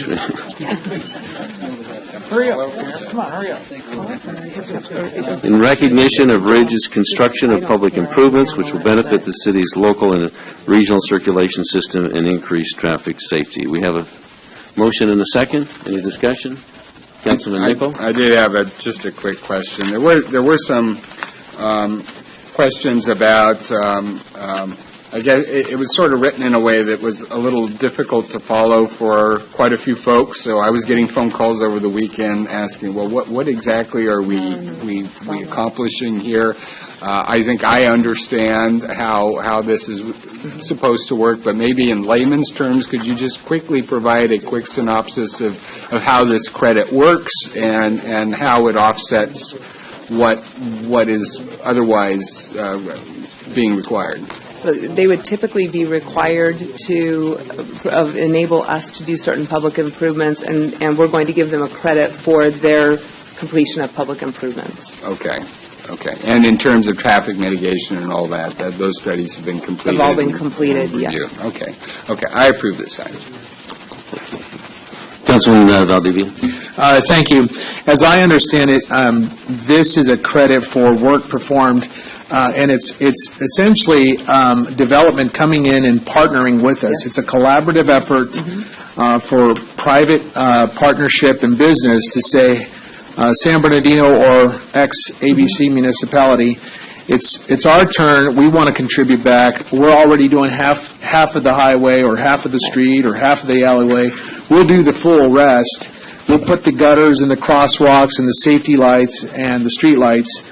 And so we certainly welcome that. We thank investors and industrial partners who come and are part of our community and don't just abandon us. So we thank you for the work performed, and now this is a credit back to their efforts. Yes, and you will see more of these kinds of structures as we continue to develop out the city, because they make sense where they're already, they're mobilized and they're able to do the work. And to our citizens, I mean, God bless our own Public Works Department and our streets team and our engineering department, but I want to give the credit to our partners in the private world who do it seamlessly, much faster, probably costs less, and the project's complete. So thank you very much for your investment. Councilman Mulvihill. Yeah, and I'd just like to, what Councilman Valdivia just said is really a justification for development impact fees. The point is, a development impact fee is a fee for development impacts. And the city doesn't charge anything more than what, in fact, the impact of development happens to be. And so, and this is why we're doing the fiscal analysis of just to make sure, because it's the law. Right. We cannot charge anything more than what it costs. Right. So the point is that when a developer comes in to perform a project, that there are some, obviously, streets, sewers, curbs, those kinds of things that need to be put in. And because the city, at one point in time, there were bond issues that we could do. But Prop 13 really limits the possibilities of cities. And so where is the city going to find money to, again, implement these absolutely necessary structures? And so the fact that they're handed in development impact fees is the route we've gone. Yes. And so, again, what we've got here is exactly that kind of partnership. In fact, the development impact fee is a partnership as well. Yes, it is. So thank you. Thank you. No further discussions? Please cast your vote. Mayor, on item 22, the motion to approve was made by Councilmember Valdivia, the second by Councilmember Charette, and the item passes 7-0. Thank you. Next is a report by Mark Persico, review and discuss and provide direction regarding the development code update. Mr. Persico. Yes, thank you, Mayor and Council. It's actually going to be myself and Travis Martin, who has been our project manager on this. I'm going to start by giving a little bit of background and setting the context, and then Travis will go into some of the specifics. I believe all of the council members have copies of the presentation. So with that, I'll start with some background. This project did start in November of 2014. At that point, the City Council authorized hiring a consultant and appointed a working group that we have been working with off and on since that time. The Council received 2 updates, one in July of 2016 and then most recently in March of 2017. The Planning Commission has had a series of study sessions over this past summer. Some of the project goals, I think it's important as we go into this to really remember what the project goals are, what the council set out back in November of 14. And that's really what we were just talking about, economic development, improving the quality of life, how we streamline the review process, and really at the end of the day, creating quality, walkable neighborhoods. I'll go through some of the big ideas that we've discussed. with this project. The first one is we have a lot of buildings, older building stock, and it's really reusing those buildings. They may have been originally built as offices. They're now vacant. The office market has certainly contracted, as well as it's moved where office is being built. A lot of those buildings can be reused, repurposed, and converted to commercial. A lot of cities have done that very successfully. The city of Santa Ana has done quite a bit of that. Some of the other ideas that we've come up with are community gardens. A lot of cities have converted the vacant lots in the middle of a residential neighborhood to a community garden to turn them from a burden to the neighborhood into an asset. And the last one here that we're most excited about are pop-up retail opportunities. This is where a potential entrepreneur would go into a vacant building, do very little tenant improvements, meet fire life safety requirements, but be able to operate for a 3 to 6 month period to really test out their business idea. And then if the business turns out to be successful, they then make the investment and move forward to set up a permanent operation. Real quickly, downtown has been a big focus, I know, of the city for a number of years. The repurposing of the Carousel Mall has been on the council agenda for the last couple of meetings. And that's really how do we leverage all of the assets that we have in the downtown, the SBX, the transit center, and then again repositioning the Carousel Mall. So those are some of the big ideas and some of the goals. We have really reorganized significantly the development code, kind of the look and the feel, again with the goal of streamlining the process and making it a lot easier. I will say that the process has taken longer than I had hoped for and anticipated. Partially that is because a lot of the work is being done in-house. We didn't have a very large consulting budget to start with. We probably needed about 3 times what we actually had funding for. But that doesn't mean that we're not getting good work product. We've got great work product, but it has turned out to be slower, I think, than I anticipated. And I know a lot of people, besides myself, are frustrated with the slow pace. But we've made a lot of good progress, and will be coming forward in the next 6 months with actual text. So with that kind of setting the background and the context, I'm now going to turn. And Mark, if you could, because we do have a stakeholder group that the council appointed, or Yes. a working group, if you want to Correct. just talk about that group and how Yes. they met and how often and... Yes, the City Council back in November of 14 did approve a stakeholder group. There have only been 2 meetings of the stakeholder group, largely because we haven't had any good concrete material for them to review. They helped us identify some of the early goals and kind of moving forward, the collapsing of the zoning designations, the changing of the parking standards. I can, if the council is interested, go through the members of the stakeholder group. We have a representative from Cal State San Bernardino, Scott Beard, who's here this evening, Carl Dameron, Kevin Fisher from Loma Linda University, Mark Ostoich, because he does a lot of land use work with us in the city, Frank Schnetz, I think everybody knows, Carlos, who is the BIA executive director, Gian Torkin, who also does a lot of work in the community. Those were members that the City Council appointed in 2014. Again, it has been a while since they've met, but after this going forward, we anticipate getting that group back together in about the next 4 to 6 weeks, and then really moving forward on this over the next 6 months to get the project completed. And I think we feel that that's really critical to making sure that we recognize there are issues in our development code. I think the council's heard that from various members of the development community and others, and we've had even some comments at the dais recently. So we think it's important to have that group look at the actual text, assist us in drafting it, making sure that it's something that's workable with them, and that it's meeting their objectives while also maintaining and preserving the city. Councilman Mulvihill? Yes. This, you mentioned the slow pace of renewal of this development of the update. Of course, this is an advanced planning area. This year's budget gave you a new position in advanced planning. That is correct. How is that coming along? That's helped. That could get this moving very quickly. It could. The position, we didn't have the position. We didn't have the job description, I should say. The city council wanted a advanced planning person, focused on transportation. The job description that we had was just a senior planner classification.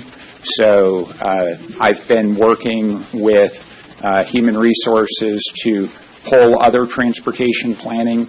A lot of cities have dedicated personnel for transportation planning. That's not what we have. What we've got on the job classification, approved, city council approved job classification, if you look at it, just says senior planner. It doesn't focus on transportation and grants, and that was my understanding. It's an advanced planner. It's an advanced planner. The senior planner, if you read the job description now, it doesn't specifically focus on advanced planning. So that's what the budget. That's what we wrote into the budget. Correct. I understand, council member, but because we didn't have the job description, it's a two-step process. It would be the council approving a new job description, and we're going to be bringing that new job description. Well, I mean, I think the policy that we made in the budget was that you'd have an advanced planning position. I think the details could probably be worked out with staff. This, and let me, I think, help clarify. Sure. So the council approved this position in the budget. Because we didn't have a current job description, staff does need to go back and actually develop a job, because it doesn't exist within our current classification. They will need to create a new job classification that will ultimately have to be approved by the council. I guess my real question is, when do we anticipate that will be presented to the council so they can approve that, so then Rebecca can open the position and we can get it filled? December 20th. Okay. Is when it will be on the council agenda. It'll be on the agenda on December 20th. Correct. Because again, we've been waiting for this development code update for some time, and again, I just suspect an advanced planning position is not going to be just focused on transportation, but it's going to be focused on a wide variety of development codes, specific plans. Right, and frankly, that's why.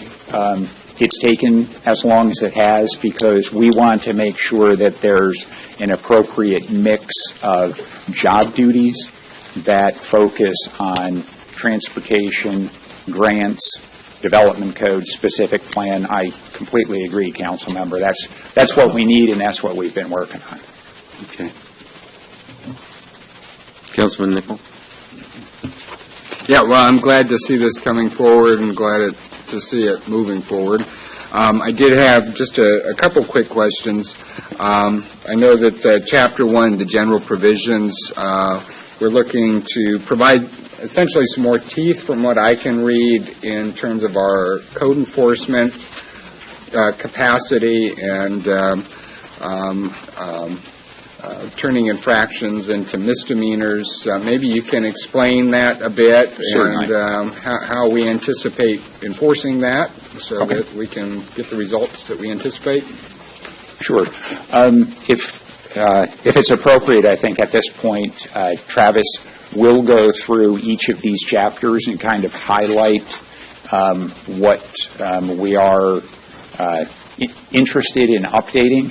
And then at the end of the presentation, we'll go ahead and open it up for questions. I'll reserve my questions. Okay. So again, this is Travis Martin, and he's an associate planner in the Community Development Department. Thank you, Mark, and thank you, Mayor and council members.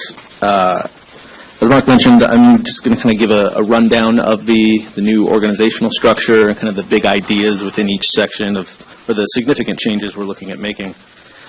As Mark had mentioned, we're reorganizing quite heavily from the current format to the new proposal, resulting in 10 new chapters as well as one section of appendices, as you can see outlined on the slide. Excuse me. Just going through chapter by chapter, the first section is, as was just mentioned, the general provisions. This typically just establishes the code, the authority of the code, and the significant change we're looking at here is mainly related to the enforcement.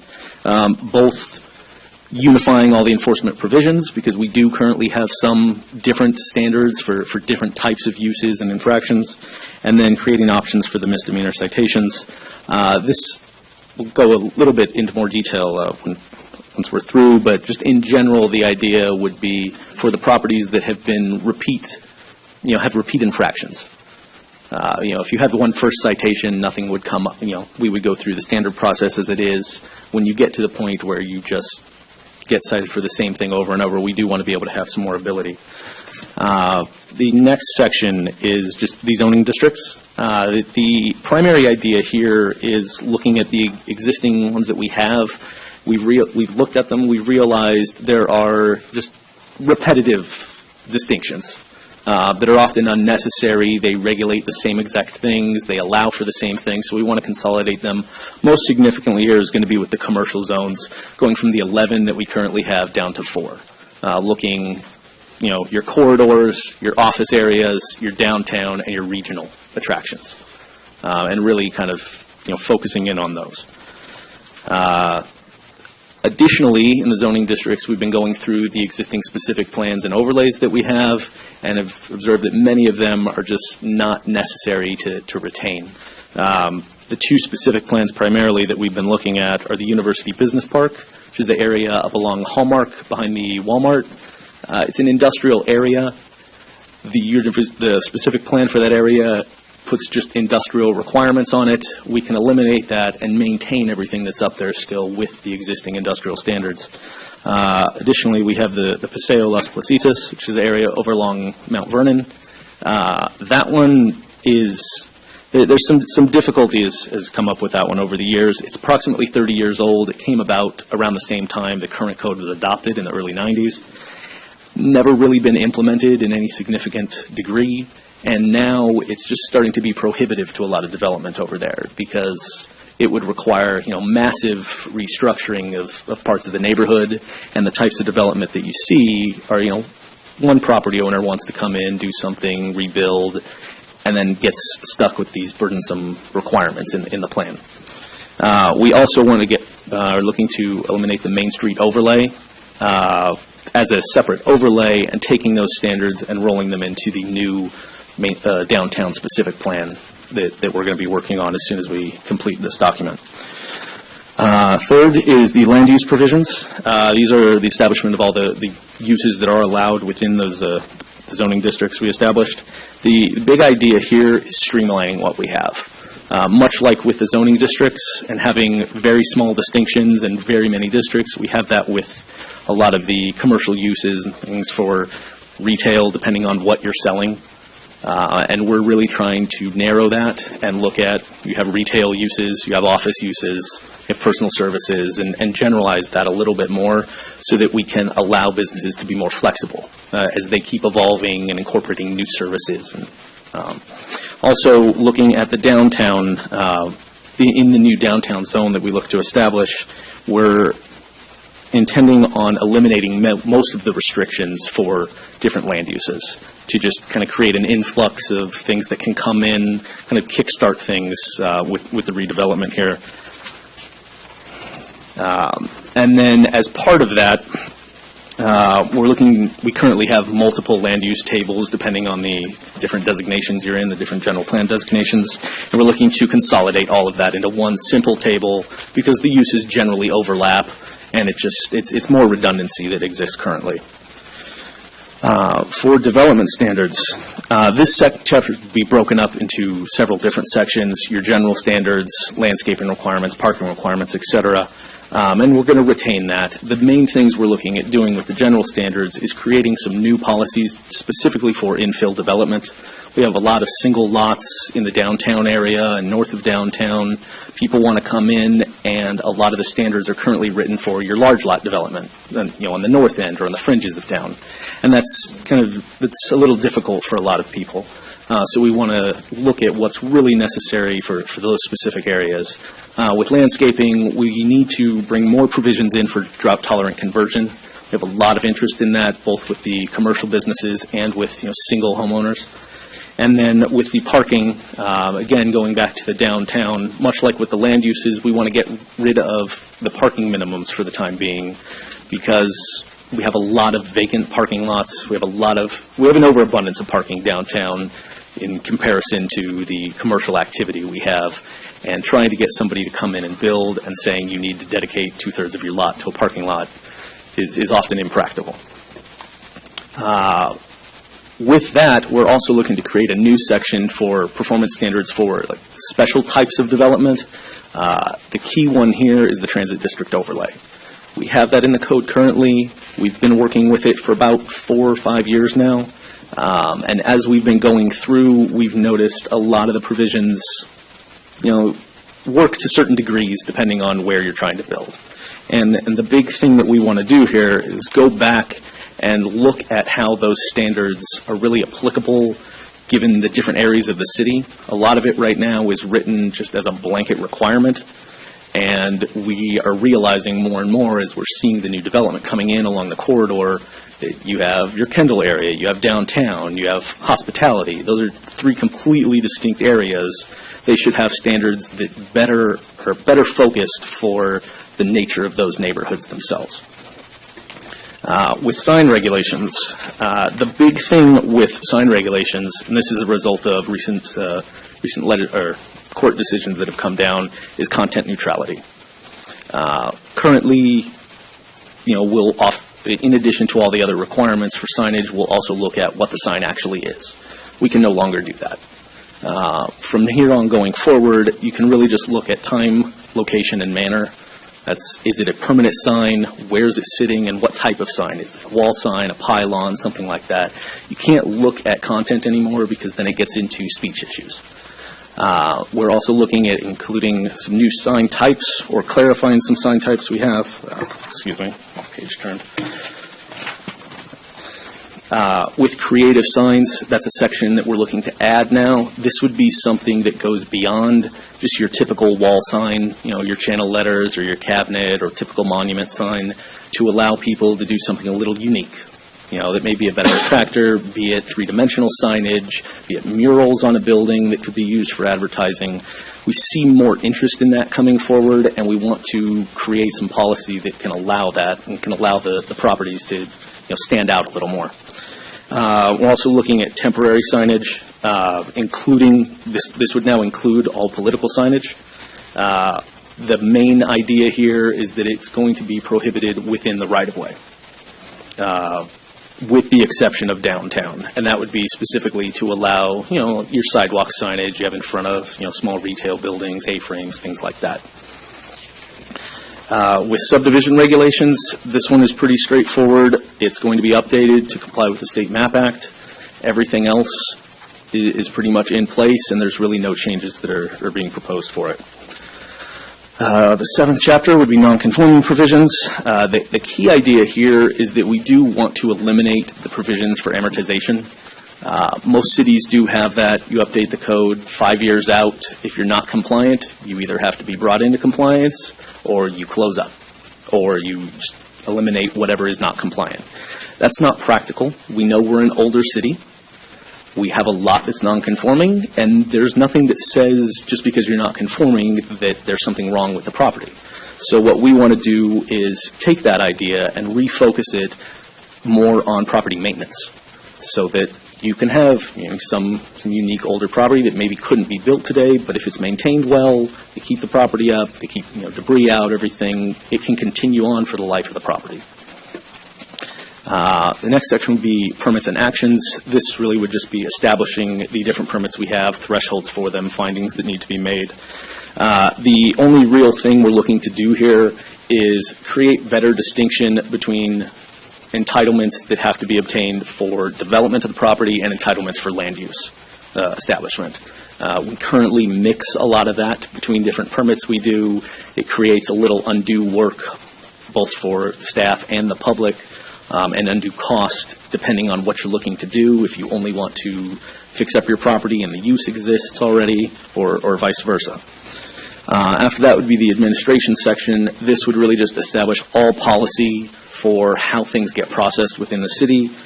The big thing we're looking at doing here is increasing our public noticing. We've done that a lot over the last couple years with the major projects list we put out, putting more stuff online, creating better information on the website. What we want to do now is step it up to the on-property noticing, like several other cities around here do, when they often put large boards on site with project information where you can contact people. This would be primarily just for significant projects, and we're looking at that as residential projects, over certain sizes, commercial projects over certain square footages. It wouldn't be for every infill project. We also want to clarify a lot of the decision and appeal-making processes to create some consistency between them. Right now, we do have some different standards if it's minor permits or planning commission actions or council actions, and we want to make sure that's clear and uniform across the board. After that, coming to the end, we have our definitions. The main idea here is really just modernizing them. Being that it's a 30-year-old code, there's many things that are referenced that don't exist, and counter to that, many things that exist that aren't referenced. So we want to do that. We also want to update everything just to comply with the new land use table so that it's very clear. You see something in the code, you know you have a way to look it up. And finally would be the appendices. This would be for our design guidelines. We currently have design guidelines spread out through different sections of the code. We want to put them in kind of a centralized place, clarify in there what are standards, what absolutely have to be met as far as site design and building design, and what are guidelines that we're looking for, types of improvements that we want to see, and then subsequently update those. Again, because it is 30 years old, we want to update them to make sure we're using the best practices that we possibly can to get the best results. And with that, as Mark had mentioned, coming up within the next 3 to 6 months, in the first quarter of 2018, we're looking at completing our public review draft of the entire document and then moving on to hearings the following quarter of the year. And, Councilman Nickel? Yeah, just a few questions. Again, getting to the issue of code enforcement, my understanding is the city currently has a limit of, I believe it's $100,000 in penalties are assessed before what occurs?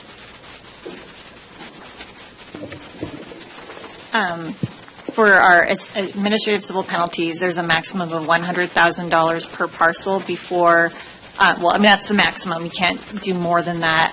Once it reaches that, our options are to file a judicial foreclosure, which we have done in the past in order to collect that $100,000. You basically force the sale of the property so that the city gets its money.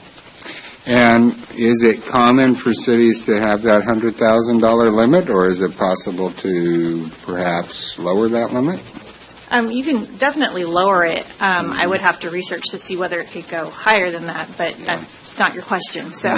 Well, no, I know. And the reason I'm asking is that, it's sort of common knowledge that we settle a lot of those ACPs for a small fraction of that $100,000 in many cases. And my concern is that if we were to lower that and begin the judicial process perhaps a bit earlier at a lower threshold, perhaps we would have the effect of improving compliance and also giving the city an earlier trigger time in which we could begin exercising legal action on those code enforcement issues. There are a whole host of other tools, though, that cities are using to gain compliance, and so we're in the process. I understand. And so I was just one of those comments among others, just a thought that I'm throwing out there, that as we're, reassessing how we do this and what might give us better results, ultimately the intent of code enforcement is to get compliance. We want to get compliance. We don't want to own properties. Right. Another issue I've become familiar with in other parts of the country is an assessment that gets tacked on potentially for vacant and blighted properties. So if and when properties are consistently being neglected and fall into blight, that there's actually an assessment that gets tacked onto their property tax bill. I think one of the challenges we have in our community is addressing this blight issue, and one of the frustrations is the fact that some of these properties get locked up in ownership, and it's hard to break that ice. I mean, we got a hotel here on the corner that's been sitting blighted and vacant for many years now, and it's very frustrating that we have a very limited toolkit available to us to persuade that property owner to reconsider how they are maintaining and managing that property. So I would like just some consideration. Again, these are just thoughts I'm putting out there. And finally, I would like to just conclude. I know we had some discussion during our strategic planning session about consolidating some of the many commissions and councils and roles that we have among different bodies that we have operating in the city. One was the building and safety, which my understanding is more or less mandated, but the idea that in terms of improving efficiency, maybe looking at either rolling that into some kind of either part of the Planning Commission's responsibilities or maybe the council's responsibilities, but ultimately folding that responsibility and consolidating that responsibility more in a place where it makes sense. So those are just my thoughts. No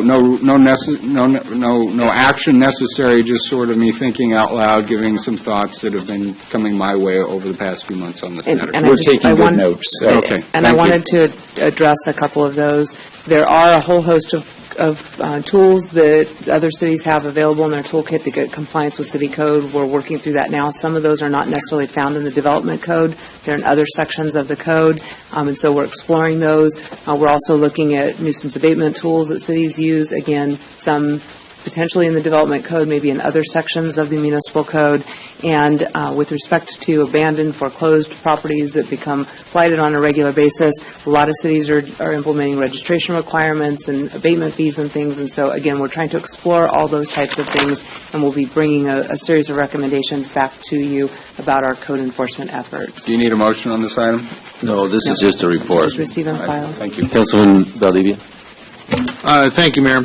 I applaud the efforts of our Community Development Department. I think this is long overdue, and I do have a couple of questions regarding the length. You suggest, Travis, that we haven't updated this in approximately 30 years. Is that right? No, sorry, I apologize if I misspoke.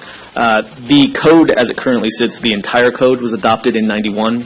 It has been updated, in pieces over the years. The last significant update was done in December of 2012. So we can learn all as a council, and maybe our city manager may even provide some guidance. Mm-hmm. What is typical? Every 5 years, every 10 years, there's a major overhaul? I'll let Mark speak to that. There isn't really a standard. It helps, or they should be re-examined every 10 years. The code update that was done in 2012 that Travis mentioned was largely a formatting. It didn't really go into the substance. That's why we're really being very methodical and going through this. The last comprehensive code update that really looked at substance was 1991. So the 2012 update, again, was largely formatting. But yeah, about every 10 years is generally what cities want to do to look at the code updates. As Travis mentioned, there have been a number of individual updates as we identify problems. We bring those to the Planning Commission, and the Commission makes a recommendation ultimately to the Council. So we will do very pinpoint amendments probably about 3 times a year. The Council has looked at, the Planning Commission and the Council has made at least 3 amendments to the transit overlay in the 3 years that I've been here, but nothing from a comprehensive nature which we're doing as part of this update. Ms. City Manager, I think it might be even beneficial if you're receiving comments from the council, is that we somehow write in a footnote or some type of preface to this amendment that maybe at year 5 or 6 of the tenure that we start the process for the next cycle re-up. Because it's so critical. There's a lot of standards that change. There's new building. There's every generation comes with new ideas, and we certainly don't want to stymie new development. We want to be nimble and flexible and understand the next wave of commerce and activity. So I'd make that strong recommendation that somehow you order it within the code, that we take action and assemble either a team or the Planning Commission begins that process, because it could take several years, and I appreciate that. I do have a couple of comments, and I want to I applaud on packet page 283 when you suggest that there's improving the quality of life. I'm going to run off that a diving board for just a second, because I think we need to also address special events and permits and uses. Does this code somehow address any of those events, special events? Yeah. Special events are currently contained within the development code, so we would be making modifications to that section as well. Okay. There has been some discussion that special events would be moved from the Community Development Department to the Parks and Recreation Department, but we are still looking at making changes to the standards. My recommendation, especially on the nuisance behaviors that the raves have become in our community, that we somehow address that in this development code update. We need a comprehensive look, if involving the city attorney or what have you, but we need an analysis on what are current options on the raves, and how can this development code, if we're already updating it, how can we somehow exert our authority under local home rule control, irrespective, I don't care where you're at. If you're in my city limits, we have rights as a governing body to exert. And so I want to recommend that as part of this code update. Also, on packet page 289, Chapter 7 on non-conforming provisions, I'd like to understand better the last paragraph, the deemed approved standards for operation of alcohol beverages sales. Apparently, we have roughly about 200 or so liquor stores in our community. I'd like a little bit better, maybe even a workshop mode, but this gives me a platform to talk and dive into this. What is our enforcement? How are we doing? What are we doing to actually enforce this deemed approved ordinance?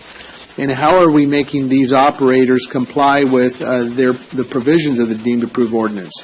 What enforcement mechanisms, and how are we partnering with other and collaborating with other ABC organizations and police enforcement of the deemed approved ordinance? And what are we doing to curtail illicit use and certainly, I would say, not being in conformity with the deemed approved standards. So that might be a workshop, but I'd like to hear back a report. I get oftentimes when I'm at town hall meetings, folks want to understand, okay, what are you guys doing about the deemed approved ordinance? I mean, it's great that you guys have it, but what are we actually doing to stop alcohol or the bad actors in our community when it comes to children and underage drinking, et cetera, et cetera? So I'd like that. And very well, I appreciate the consolidation of the zoning from 11 to 4 and various others, the commerce zones from 6 to 2 or 4 to 2. So I am curious, though, you said that there's an additional 10 chapters. Did I hear that right? No, sorry, I apologize. Maybe I misspoke. It would come to a total of 10 chapters. Okay, I was thinking there's more on top of this. I'm like, how does that happen? There's always more information, but as far as chapters, it's what you saw. Okay, all right, very good. Thank you, sir. Appreciate it. I will make a comment, though, about that. We have a code book that must be about that. I mean, the City of Long Beach's code isn't that big. So I think we are going to look at, as part of our update of the charter implementation, and there are several codes now that are really no longer necessary. So we will be going through that more systematically. And I appreciate Councilmember Valdivia's comment about looking at this in 5 years and beginning. I think we culturally need to change the way we deal with our city code. Anytime we identify something in our code that's not working, we really need to thoroughly evaluate that and bring something back to you so you're aware of the challenges that we're seeing with respect to that. And if it needs to be amended, amend it. Councilmember Mulvihill. Yes. Several questions here. Looking at, again, getting to the issue of dropping the zones from 8 to 3. Remembering back when we put that 1991 Development Code revision through, you're dropping the number of residential zones to 3. I'm thinking back that how do you handle differences between foothill residential areas and non-foothill residential areas? I think that's one of the issues that came up with regard to that. How do we, if you have just 3, I'm assuming that you're going to have single family, you're going to have multiple family, and somehow some densities. Yeah, what we're looking at doing that, with the 8 that we currently have, one of them is a student housing zone specific to the single property across from Cal State. Sure. The recent one, that's the only place in the city that it's applicable to, and that's built out. So it's really long-term, in the future, it's really not serving much of a purpose. 5 of the zones are multifamily, and given the standards as they're written currently, the only real distinction between them is the density, and that's all based off the lot size already. Mm-hmm. So having just one zone, having those same density requirements based off size, gets you to the same point without having the distinctions themselves. And then for the single family, we currently have 3. We're looking at taking it down to the 2. One that would address the northern half of the city above the 210, the larger lots. I mean, the main distinction between them will be larger lots and smaller lots, and we're looking at that as the foothill areas, the Verdemont area, where you still have the more open space, and then everything Central City, everything south of the 210, which are going to be your small infill lots that may have smaller standards, may allow you to, you'd have less coverage or more coverage that you may be able to do given the size of the property, things like that. And if there's issues with, again, those are really kind of not a very fine net that you're putting down there. And I'm just sort of thinking, what happens? Are you going to use, I don't know, overlays of some sort to get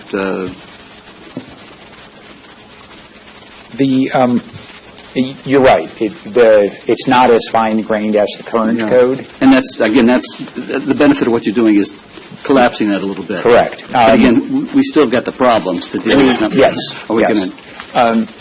Part of the problem is our code doesn't allow, people will come in with good projects that the code doesn't enable.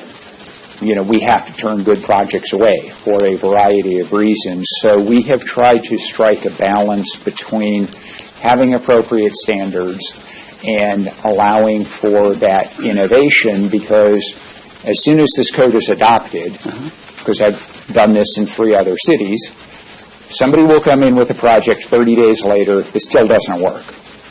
So we've tried to strike a balance to address the needs that the community has, which are very real.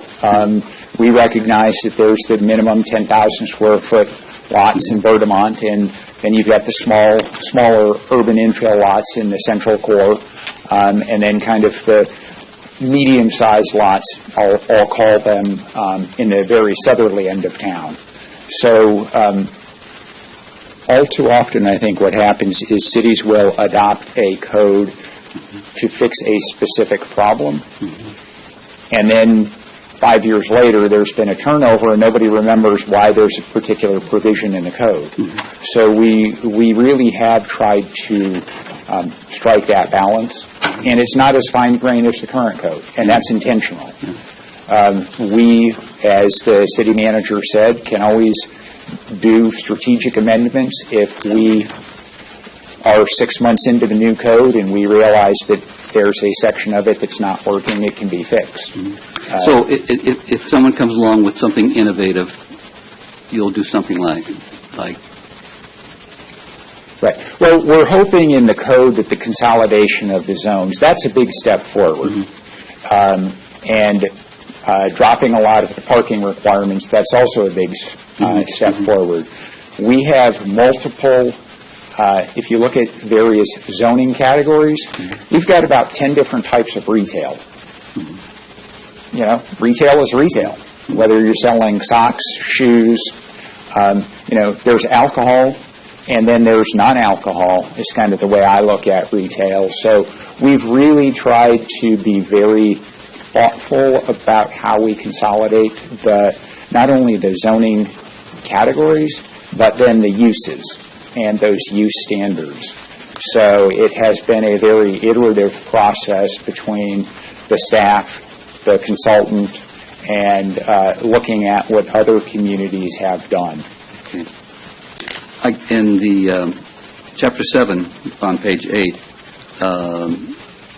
the nonconforming provisions in terms of nonconforming buildings. And I think, Travis, you mentioned amortize, and what about the length of time a building has not had a use in it? What happens in that case? Well, I think on the amortization, there's two different issues. What happens with a building that's been vacant for longer than 12 months? Exactly. That 12-month standard will still be in there. Okay. And that then gives the city the ability to go in and look at the fire life safety standards. Okay. So what we're doing we'll still have that protection. Oh, absolutely, yeah. That's a bare minimum. Okay. The problem now is the code says if you're vacant for more than 12 months, you got to meet all new standards. Mm-hmm. Well, with a 2-year-old building, you can't do that. So we have abolished the amortization period because what the amortization period implies is that buildings have a useful life of 50 years, and at the end of that 50 years, they will be demolished and replaced with a new structure.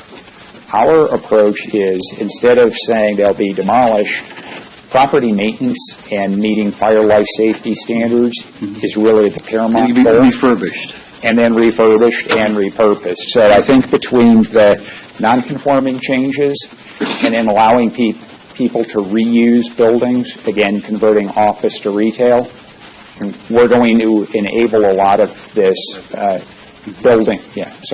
office to residential.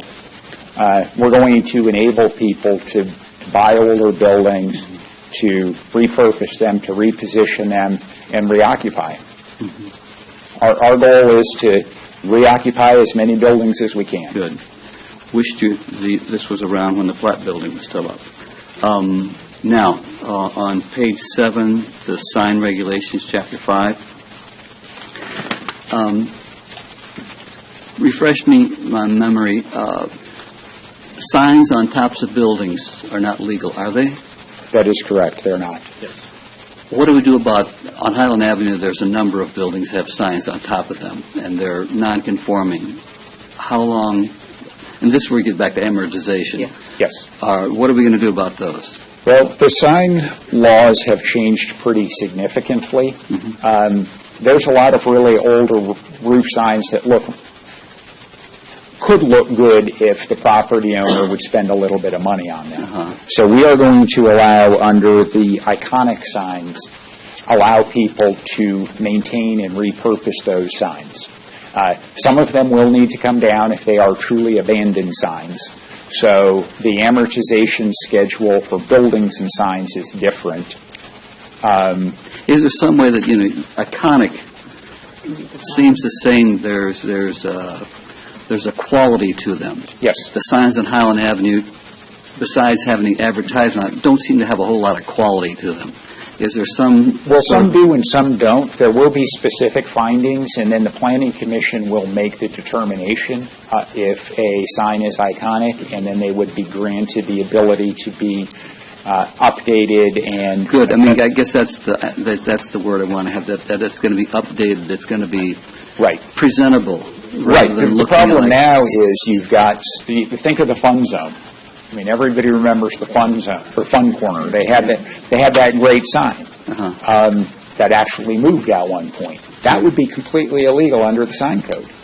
But if the new tenant, unfortunately, it's changed and that sign is gone, but had a new tenant come in and wanted to do something like a coffee shop and wanted to do something really cool and creative with a moving sign, they should be able to do that. So that's what this iconic sign section will allow. Yeah, it's not going to allow somebody to maintain a rusted-out structure like, you're right, we have now. But if a new tenant came in and said, you know what, that's really a neat sign, can I repurpose it and reuse it? There's a pathway for them to do that. Okay, thanks. You're welcome. Councilmember Marquez. Thank you, Mayor. Gentlemen, this was very, very informative. I had to read my backup at least twice because it's a bit overwhelming, but it started to make sense with your presentation. I have a specific question regarding Chapter 3, land use provision, specifically pop-ups. And the reason that I bring pop-ups up is because they are trending very effectively in the United States. Does San Bernardino have pop-ups currently? We do not. Okay. But this code would, again, because our code doesn't allow them. At this point, At right. this point. So for those people who are interested in pop-ups, there's actually a website, popuphood.com, run by a woman who used to live in the city of Oakland. She recently relocated to Southern California. And I actually met her a couple of weeks ago to talk about what we're doing on the code, making sure that our code would allow pop-ups. Because, again, right now, if a building is vacant for more than 12 months, you've got to meet all new standards. Right. So we are trying to tailor that. So, again, if an entrepreneur wants to come in and test an idea for an art gallery, for a coffee shop, for a clothier for 6 months, why should we make them put in all of the ADA requirements? Right. Why should we make them, put in all the curb, gutter, and sidewalk improvements? Because Right. that's a significant, we're trying to lower the barriers to people opening The impediments. business. Right. I understand. Has there been interest for pop-ups, especially from the younger people? We have not heard that from anybody, but part of this is, I think, going to be a marketing or sales piece on the Right. city's part.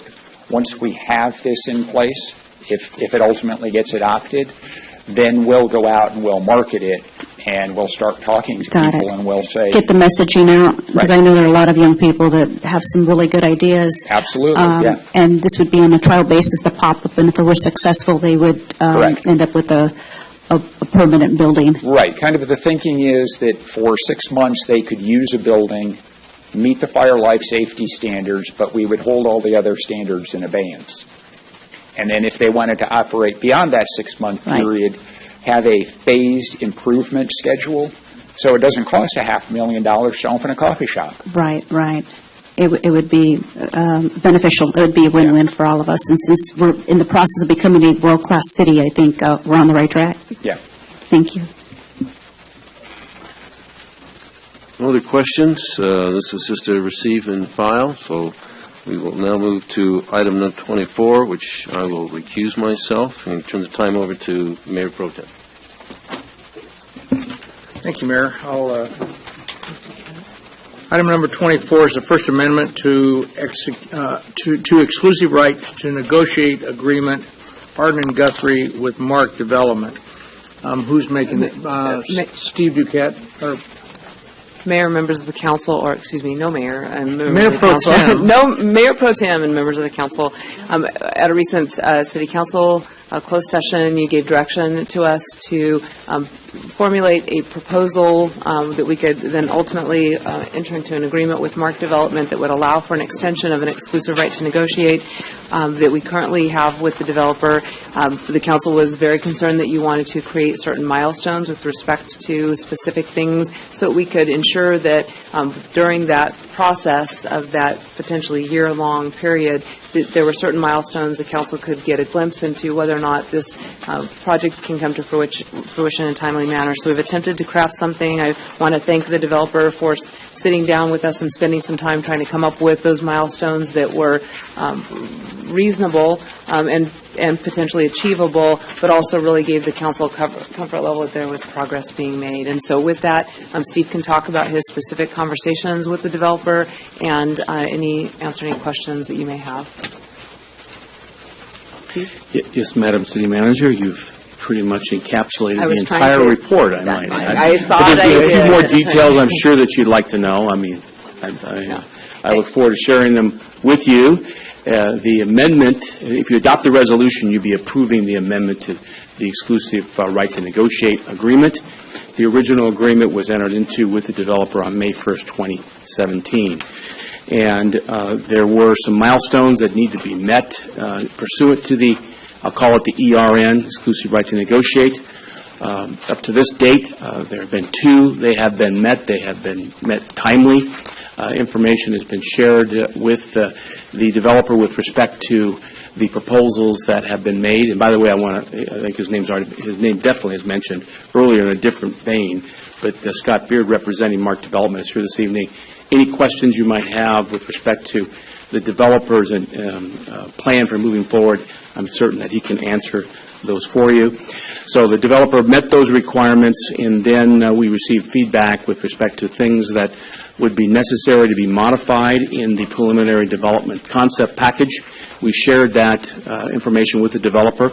In response, we received a letter dated November 1st requesting the amendment in time in order to provide the information that you wanted.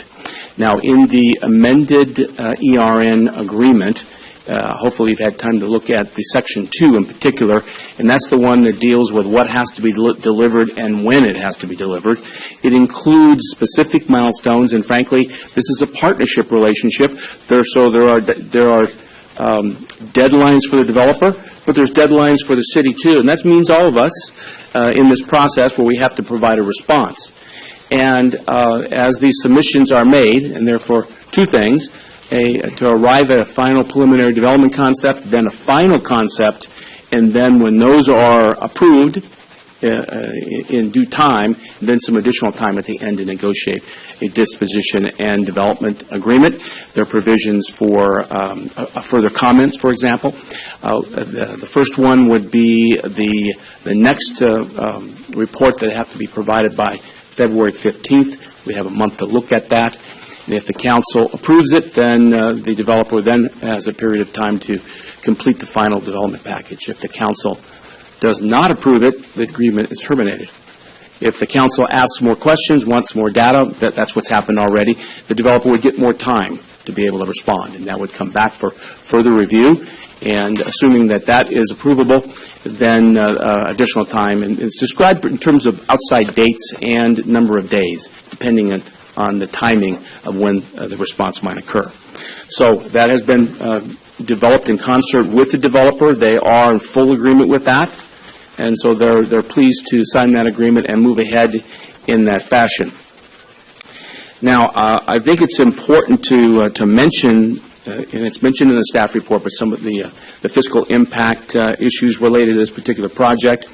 The site is affected by a U.S. Department of Housing and Urban Development Section 108 loan agreement.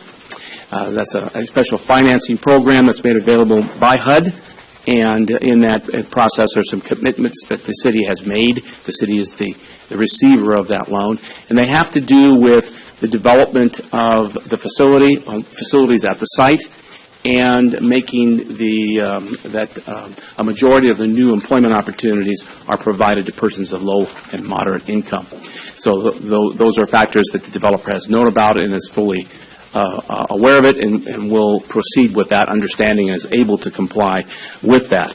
Now, in terms of the impacts on that, the current outstanding amount outstanding on the loan is $4.8 million. And if this goes, and the disposition and development agreement results from this, and then there's a closing after next August, the remaining balance is $4.8 million. And by the way, per the HUD requirements, we'll have to update the most recent appraisal, which is about 18 months old now. That last appraisal was about $4.8 million.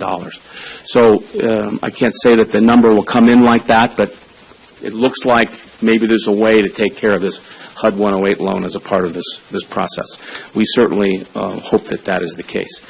In any event, we believe the packet before you is consistent with what the direction received has been to ensure their milestones, they are clear, the results are clear one way or the other. That is in this document, and we recommend that you adopt the resolution. If you have any other questions regarding this matter, I'd be glad to answer them, and I know Mr. Beard would be glad to answer any questions you might have that are specific to the developer. Thank you. John. Thank you, Fred. I'm going to reference packet page 304. I do see the milestones posted in Section 1, and it goes on in Section 2. There are some, the milestones are enumerated on 304, 305, and then even on 306. I really hope that we can get some activity here sooner rather than later. I think the time has come that the city really needs to be on the cutting edge of retail development, ensuring that residents have, I've always positioned it this way, that consumers, our residents, taxpayers of this community, deserve a better retail opportunity than what we have currently. I think the welcome package and the welcome mat from the city should be, we want to do business with those individuals who want to provide a good product, right, whatever that might be, whatever widget they're selling, at a fair consumer rate, and certainly providing great customer service. I think that's the triangulated effect of retail operations, is that when a consumer can see those three aspects, then commerce abounds, and we want to welcome that. So I first hesitated to support this. I think we've had a lot of time on this project. I want to see it sooner, quicker, faster. I'm glad to see the milestones. Andrea, I really will look to you. Perhaps maybe you can, for the general public, provide some of those mileposts and what exactly are they, and how are we going to keep this project really going full steam ahead? Sure. What we attempted to do was to identify those things that are necessary to the development process. So you'll notice that one of the first things that we would want them to submit to us is a feasibility study identifying potential uses, and we're really talking about specific potential uses. The developer has come forward with some development proposals that haven't necessarily met with the council's expectations for that use of property. So we felt it was important to identify the potential uses so we had a chance to react to that potentially early on in the process. You'll notice one of the second milestone dates is August 1st, where they will submit to the city a preliminary development concept package that really talks about prospective tenants. We recognize that they may not necessarily have letters of intent or executed agreements with them, but certainly at least a list of prospective tenants, so the types, we can have an understanding of the types of uses that they're interested in. If it's a hospitality type use or a mixed use, tenants, again, we were looking for really name brand tenants, and so we would want to, if it's a hospitality use, understand the types of hotel and brands that they would propose to bring to the city. Architects, because again, part of our concern is that we have an aesthetically pleasing environment that really begins to take the city in the direction that we want to in site plans. But again, you'll notice in that first one, financial information, we're really trying to give you a good understanding of what it is that they are proposing to do on the site, with the types of uses and brands that they would propose to bring to the site, and that you have an understanding of whether or not they have the financial wherewithal to actually complete the proposed project. One of the follow-up dates is March 15th, 2018, where the city then, again, as Mr. Duquette indicated, we want to keep them moving forward in this process, but we also want to tie ourselves to meeting certain deadlines. So within that time period, we would be responsible for giving them some feedback on what their proposed uses are, so that they can either modify their plan or go back and modify their plan or make other suggestions to the city Again, as we get further into that year time period, we're asking for more specific information. So then at that point, we really want a financial plan, identification of funding sources, again, trying to attempt to establish that they have the ability to actually carry out that project as they proposed, a schedule of performance, so we can begin to have an understanding of when there will be project delivery, and begin to determine whether or not we want to continue forward in this relationship. So again, we've attempted to really provide specific information and tie it to when it would be reasonable for them to have that specific information in that development process. Well, in addition, I'd like to add one thing. These are outside dates. Yes. And you may want to ask that question of Mr. Beard, because he shared with me privately that he intends to do everything possible to beat those dates. He's not going to wait till the day and submit it. When the material is ready, it will be submitted. Have I correctly stated that, Mr. Beard? Yes. So, Well, and what I we plan to be appreciate sooner. What I appreciate is, in addition, what Ms. Miller has already suggested, reading from packet page 307, Section B, Supplemental Progress Reports, I think this certainly embodies the spirit of this agreement, is that there needs to be intense communication, as what's read here. For so long as this agreement remains in effect, developer agrees to make weekly oral progress reports and monthly written reports, which may be submitted via email to the city manager or her designee, advising the city with respect to developers' progress under this agreement. I think that's the key here, folks, is that we need to really be on top of this. We need to be a city that's really progressive and get stuff done, and hopefully we can wrap our head around this and our energies and really move this. So, thank you. Thanks, Mr. Mayor Pro Tem. I just want to congratulate that. I'm really pleased with the way this this agreement came about. So I want to congratulate staff and Mr. Beard for really coming up with a document that we pretty much directed that with the mileposts and so forth. And also, I want to emphasize, too, I think the guidance that council has given on this, that we're really looking for something it's a very visible location. There's lots of traffic. It's very near where the San Manuels have, so there's a lot of traffic driving by this. It's by a freeway interchange. So we're looking for something that's attractive, that's imaginative, and so, again, that's a challenge in itself. I think the council had another word for it. Yes. Well, I wouldn't want to say, but and because of that, I want to move approve. Okay. Mr. Barrios, you're recognized. Something very pleasant, actually.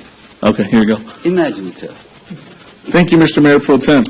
What the word I would describe as what we need there is a gem. We need a gem in our city.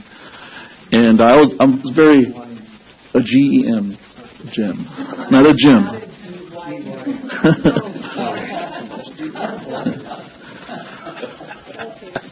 And in this discussion, prior discussions we've had, I was very skeptical because of the time that was allotted, and I know there was issues that couldn't be avoided, but now we're moving forward and giving you this opportunity to bring us something, and hopefully it is something that really does appease us and satisfies our wants and needs for this city. And I think you can do it. I think you can.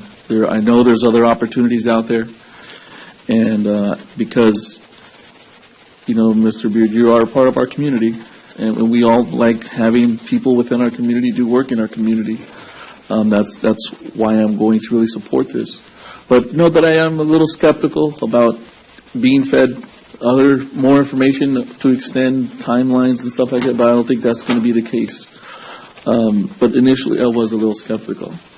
And I just wanted everybody to know that and to be transparent.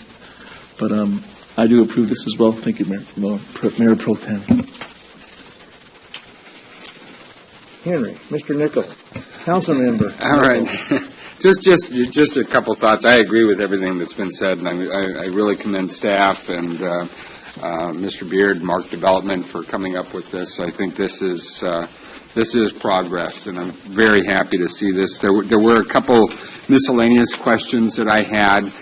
My understanding is originally this property was acquired using redevelopment funds, and then we used HUD 108 funding, I guess, to acquire the property. I know there's... It's about 50-50 split. Okay, Yes. 50-50 split. Maybe you can just briefly just explain that there are some obligations in terms of the number of jobs that are created by this site. Is that- And I do, I mean, Steve can certainly answer that question, but just as a reminder, because we've talked about this multiple times, we are looking at, we're fortunate that we have Kathy Brand on staff. Kathy is the interim director of economic development and housing. Kathy has an extensive background dealing with HUD processes, much as Mr. Duquette does. So we are actually looking at some other options related to that, because we ultimately want to ensure that we're making the best decisions related to that development. Right. Not having to make a decision because we've got some. Right, and I think that's what I was getting at, Yes. is that I want to make sure that we look at this project in the context of our overall economic development in the city. Yes. And I know just in the last couple of weeks, there's been news that San Manuel is looking to significantly expand their operations, which to me is an indication that things are starting to move, wheels are starting to turn. And I really look at projects like this as cogs in the wheel of the machine of economic development. So I really would hope that staff will advise us as we're going through this in terms of putting it in the context of all the options that are available to us. So if we need to make some adjustments on this particular project that we can address in other projects related to potential obligations or otherwise, I just want you to know from my perspective that is something I wholeheartedly support in order to ensure that we get some movement, that this bare ground is developed and ultimately is something that we as a community can be proud of and will contribute to the benefit of And that's part of the reason why you see, I talk to lots of people, and I'm going to get weekly oral progress reports from Mr. Beard. So looking forward to that.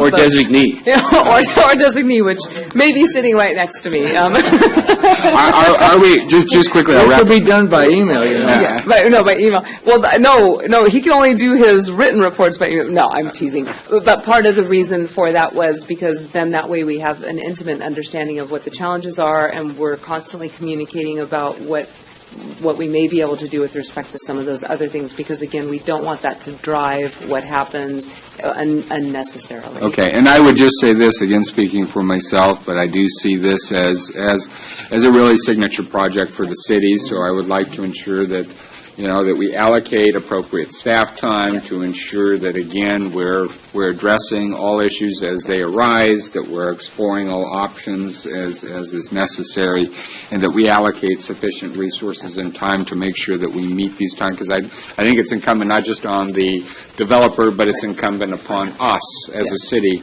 to work as a team to get this project done. So I support this, and thanks for all your hard work. I do want to assure you that all the technical aspects of this that relate to HUD have been resolved.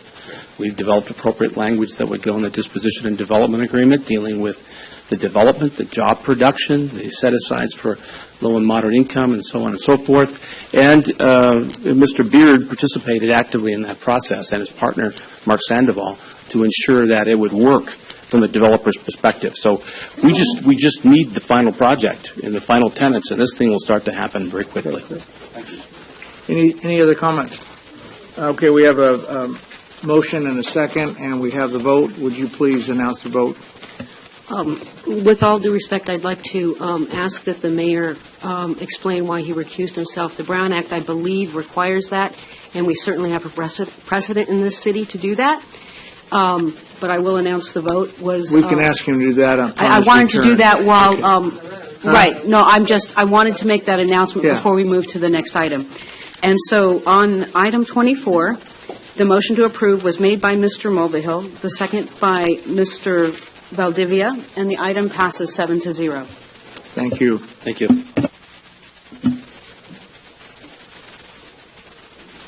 The next item is item 25, and the mayor will be coming back in, but I'll go ahead and get started. Southern California Edison's High Sierra Big Creek Workshop. I think it's going to be members Barrios and Valdivia are going to give a report on their attendance at that event. Thank you, Fred. I enjoyed my two-day trip up with other elected officials, understanding hydroelectric power and the contributions Edison has made to our region and certainly our entire valley. One of the other interesting opportunities that I had was to really learn better use of, as a council member, how to leverage opportunity with the streetlight program. Obviously, many have heard that I'm a big alternative energy solutions, and I've position that opportunity to our city in several venues, and understanding the nuances of streetlights and really building a relationship with our government affairs rep. I appreciate Southern California Edison for what they've done, and look to partner with them in the future. That is all. Thank you. Ditto everything he said. Thank you. I'm now turning the mic back over to the mayor, the real mayor. Thank you, Councilmember. Next is item 26. Councilmember Valdivia. Thank you, Mayor. This was a trip that I took to understand mobile home and manufactured homes in our community. This event was hosted in Reno, Nevada. I was the only elected official in attendance, which was quite surprising, but warmly and welcomed to the convention. We had probably about 1,000 industry partners and leaders there, and it was quite a informative update on legislative policies affecting our mobile home residents. And so I appreciate the seminars and workshops regarding those aspects. Thank you, Mayor. Thank you. Next, report by Councilmember Mulvihill on the American Planning Association meeting. Yes, on October 19th, we had about 40 planners at the Mission Inn in Riverside, and it's there's a number of issues with regard to the Mission Inn in Riverside. Of course, we've lost our Mission Inn in San Bernardino. The California Hotel has been torn down now for about 40 years, and that's really unfortunate. But at any rate, what they went over was the various architectural periods that the Mission Inn reflects, and the architects that were involved with, for example, G. Stanley Wilson designed the Mediterranean Terrace wing of the Mission Inn, and Charles Chaney designed the arcades that you'll see on the front of the Mission as you enter it. And of course, the Frank Miller, the individual who is sort of given the attention of putting this all together, he was a railway car designer, and you wonder, it cost a great amount of money to develop the Mission Inn over time, but the fact is that he was funded by Huntington. Huntington saw this as being an opportunity to get more people using his railway line and so forth. So a number of issues, and of course, some of the historic background of it, the whole issue of vacationing taking place in Southern California. Redlands was a very attractive place for I guess you'd call them snowbirds from the east to come out here, again using the railways. Well, that was also the issue with regard to Riverside and the Mission Inn. And so although Huntington funded a lot of the initial beginnings of the Mission Inn, that just simply allowed the facility itself to take off, and to after that, Frank Miller was able to pretty much deliver on his own. And of course, he did the same thing that, what's his name, the newspaper magnate. He went across the world and started grabbing up Randolph Hearst. The chapel, which I think everybody has probably seen, that altar front comes from Guanajuato in Mexico.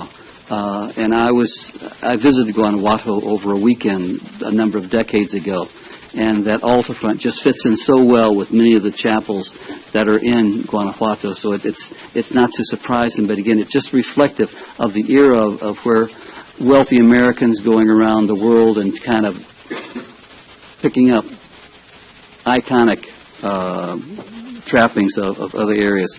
And lastly, the thing I wanted to point out, of course, is the whole reason for the navel orange development here, that Elijah Tibbetts was the individual who brought 2 mutant navel orange plants from Washington State to Riverside. And one of the original trees is still located at Magnolia in Arlington, if you're interested. So, and that's my report. Thank you, Councilmember. That concludes our agenda items. Next, we'll turn to public comments. Richard Goings.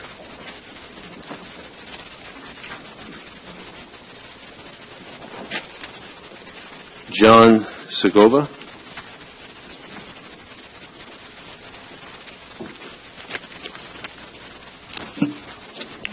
Thank you, Mr. Mayor, members of the council, ladies and gentlemen. I would like to present, first of all,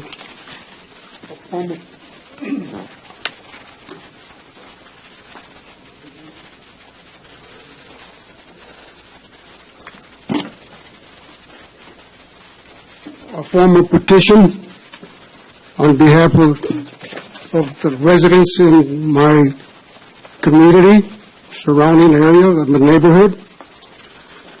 Our concerns are very grave, very serious, as it involves a continuous problem with an apartment complex within the noted area in the petition. But also of an urgent appeal for assistance to eliminate the problem in the area. I would also like to acknowledge and extend an appreciation for the law enforcement officers present, and thank you for your service. I'm afraid we will be asking you to do more. Some 20, 30 years ago, there was a mailman. His name was Jimmy. He was delivering the mail to this apartment complex. What he had to face was a continuous harassment by drug dealers, criminals that were hanging about in that apartment complex. But Jimmy didn't give in or give up his mail that he was entrusted to deliver. I don't know if you remember that, but it's a matter of common record, as reported by the San Bernardino Sun. A day or two later, it was reported by Dan Rather on national TV with the 6 p.m.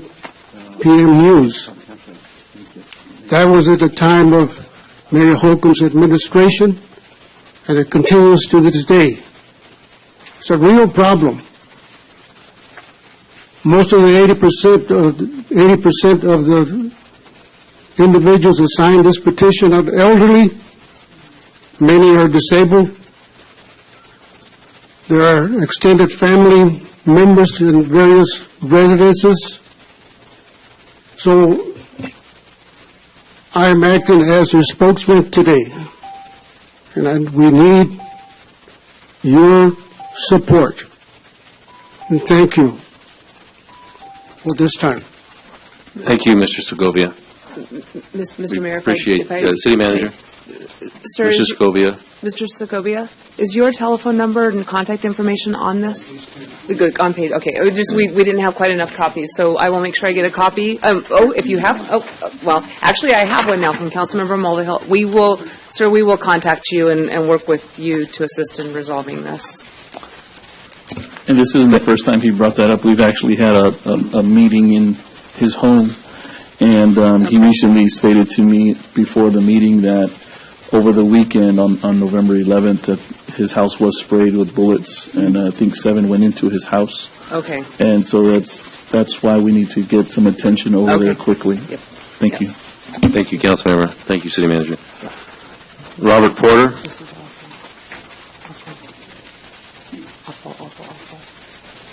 Juan Marcos.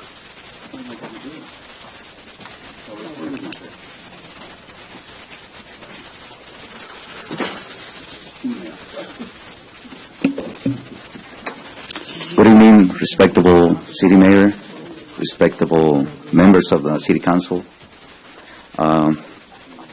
city manager, assistant city manager, and all staff from this city. I would like to say thank you for the meeting we had like 2 weeks ago over there at the police department that dealt with the strategic procedure and all that, or the philosophy that would be implemented moving forward. I think that Greg hit the nail on the head when he said that the city is a corporation, and as a corporation, it should be run as a corporation. For the goal of any corporation is to generate revenue, and the ultimate goal is to generate profit. The city, in the case of the city, have a surplus, so we can invest in infrastructure and services for the city. But in order for us to achieve that goal, there's a pathway that is required. And part of that pathway, accountability and performance have to be involved. I come from the business world, and anybody that has been in the business world has heard the phrase, hey, it's nothing personal, strictly business. You get fired, nothing personal, strictly business. You lose your title, nothing personal, strictly business. You lose your commission in half, nothing personal, strictly business. Fortunately, we get paid to solve problems. That's the whole reason we get paid. We don't get paid to find excuses. Unfortunately, in the culture of government, be that federal, state, county, or city, there's a different culture. Because there is this comfort zone that you can never lose your job. In the corporate world, our job is every day on the line. You don't hit your quota? Out. You didn't fix the problem? Out. There's no excuses. We don't believe in excuses. For example, I was just hit with a $700 fine by county code enforcement. There is a lack of accountability there. There's not enough communication between different departments. So in the end, I was hit by a $700 fine. I have to say thank you to Fire Chief Mike Horton and Julie Hernandez that works over there at the code enforcement. They are advising me to appeal. But I'm thinking, is it really worth it? Is it really worth my time? In the 7 years I've been living here in the city, I've dealt with most departments, and there are bad apples in every department, a couple. I believe someone needs to remind them who pays their salary and their pension. And just as a final comment, I am confident that moving forward, that whatever Greg said at the meeting will be implemented. I have a lot of trust in the team that was put together. Thank you very much. Thank you. Sandra Ibarra.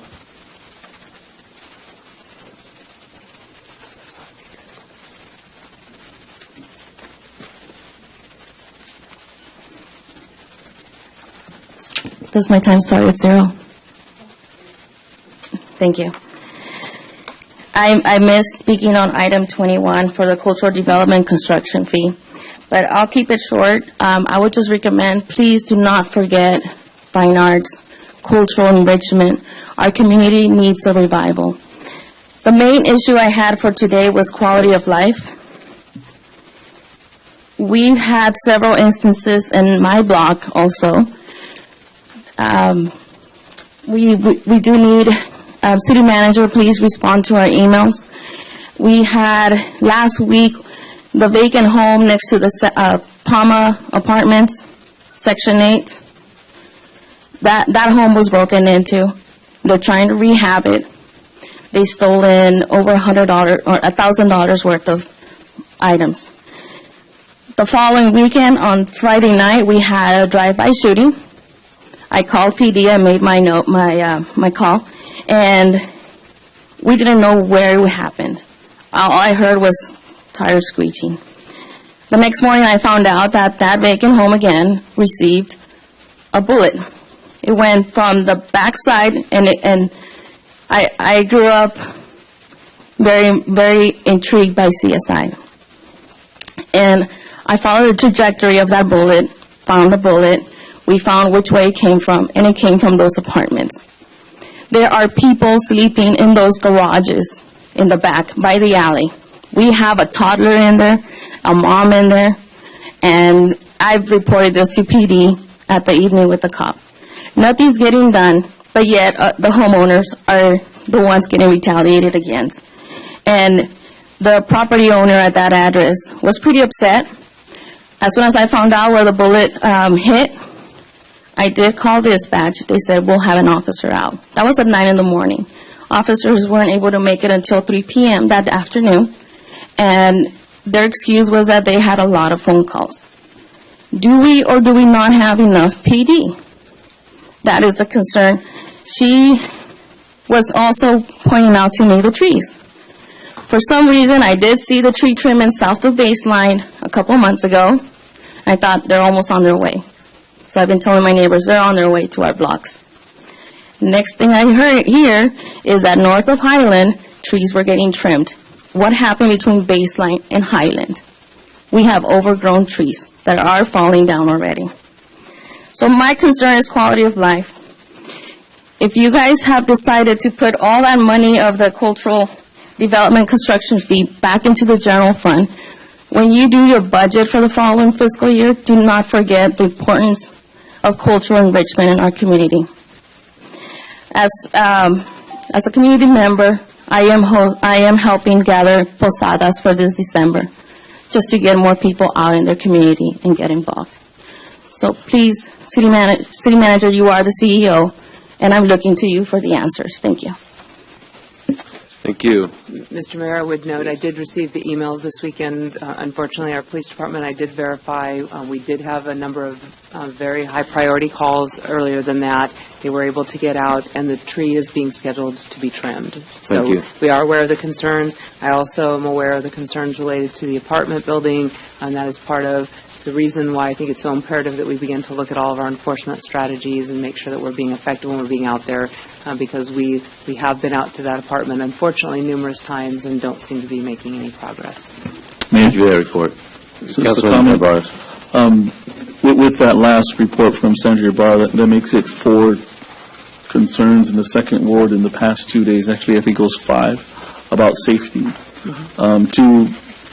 Two meetings were held yesterday, one with the business owner in the second ward and another with constituents. They're at their wits' end and don't know what to do other than just move away. And I'm just requesting that we do get some immediate attention and strategize to see how we're going to address these issues that have been ongoing and have been crying out for attention for some time. There are some officers that know about the specific issues in the different areas, and I'm just wondering, formally request through the city manager to let's either talk about what we're going to do or address those areas of concern that were addressed this week. I understand, and again, that's why I've said multiple times we need better enforcement tools, because trying to collect fines from people is not working. So, I've assured you we would bring back some recommendations related to those things. We'll be doing that as quickly as we possibly can. And I would also note, it is certainly in Ward 2, but it is in all the wards that we're receiving complaints. Thank you, Councilmember. We'll now turn time over to, are there any items to refer to council meetings, council committees? Based on the discussion at the strategic planning session, we're in the process of bringing something back to the council to implement the policy in terms of eliminating some of the commissions or ad hoc groups, and so you'll see that shortly, so I wouldn't anticipate any referrals. We are looking into an item that Councilmember Valdivia referred and had initially planned to refer to LRC, and we'll be bringing something back to you for action on that as well. Thank you. Councilman Mulvihill. Announcements? Just one. The third annual 5K walkathon on Thanksgiving morning, so-called Turkey Trot, it will be held at the International Airport. On my schedule here, the schedule here is wrong. It's going to begin at 7 a.m. and registration, I think, is going to begin at 6 a.m. So if you're not registered, you can still register at the event itself at 6 a.m. It begins at 7 a.m. And if you have any, it's at International Airport at the arrivals terminal. Any other questions, contact Damon Alexander at 909-453-2968, or you can email at one word, sbturkeytrot@gmail.com. And I'm sad to hear that nobody else is going to be in the race itself. You're going? Okay. I'll be there. Oh, that's right, the mayor. I've issued a Are you mayor's running, challenge. though? You running? Benito, you running? Are you running? Yes. I don't know how much my knees will Because put up, but our I'll be out staff, there. the office staff said they got invoices, and apparently they didn't turn invoices in for you. I approved mine. Okay. Well, they're giving me the wrong information then. But look forward to seeing you all. But I think the mayor, you and Chris Lopez are Yes, handing off. I've issued a challenge to anybody that wants to compete against the mayor's But office. you're trading off, you're doing just half of it, aren't you? Or are you doing the whole thing? We're doing a 5K relay, that's correct. The first event is a 5K relay. Okay, so, yeah, I know, and youth, too. Okay, thank you, that's all I have. Thank you. Councilmember Sharp. Thank you, Mayor. Well, in the beginning, I was going to thank Councilmember Mulvihill for giving me some of his time, but he spent a whole lot of time on that turkey trot, which is okay. But I have a few announcements. So on Thursday, tomorrow night, at 6 o'clock, Mount Vernon Neighborhood Association and the Terrace West Neighborhood Association will be hosting a joint meeting at the Ballard Rehabilitation Center, 16th and Medical Center Drive. Contact Carlos Teran at 909-383-9017.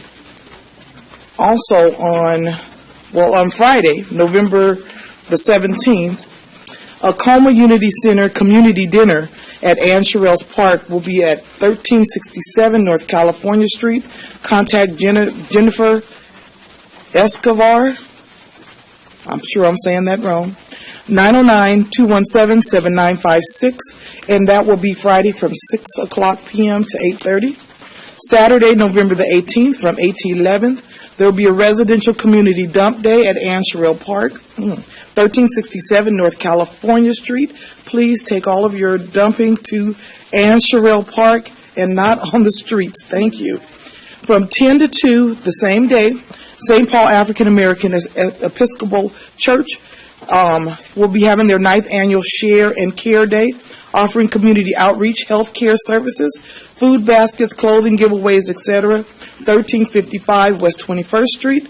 Contact the church at 909-864-1225. And then at 10 o'clock to 3 o'clock, Young Visionaries will be giving out Thanksgiving turkey giveaways, and they will have a Thanksgiving turkey giveaway and a resource fair at the Community Action Partnership Office with San Bernardino County at 696 South Tippecanoe. contact Amanda Van at 909-723-1693. And also, we talked about San Manuel and them expanding. San Manuel will be hosting a recruitment at the San Bernardino County America's Job Center on Monday, December the 11th, from 9 o'clock to 1 o'clock. And it will be at 658 East Briar, Suite 100, San Bernardino. And to all of our city residents and to all of the staff here, the council members and mayor, I might have said that a little backwards because I should have started there, but I want to wish everybody a happy Thanksgiving. While you're out there doing the turkey trot, all of you guys trotting, I'll be cooking. So, so you guys have a wonderful Thanksgiving. Hey, it's over my sister's house. Find it. No. Happy Thanksgiving. Thank you, Councilmember. Councilmember Nichol. Yeah, just a couple quick announcements. On Saturday, November 18th, the Blair Park Neighborhood Association will meet at 3088 Serrano Road. This will be 10 a.m. Saturday morning, November 18. And just wanted to give my congratulations to SBCTA. I was pleasantly surprised today and beginning Monday. We have Metrolink trains now downtown. Testing has started, and it's very exciting to see just blocks from this building the Metrolink coming into our city now, and to me it's a signal of great things to come. Just a reminder, the railroad is a violation to loiter on the tracks. They've been more or less unused for quite some time. They are now being used. So please be safe, be careful.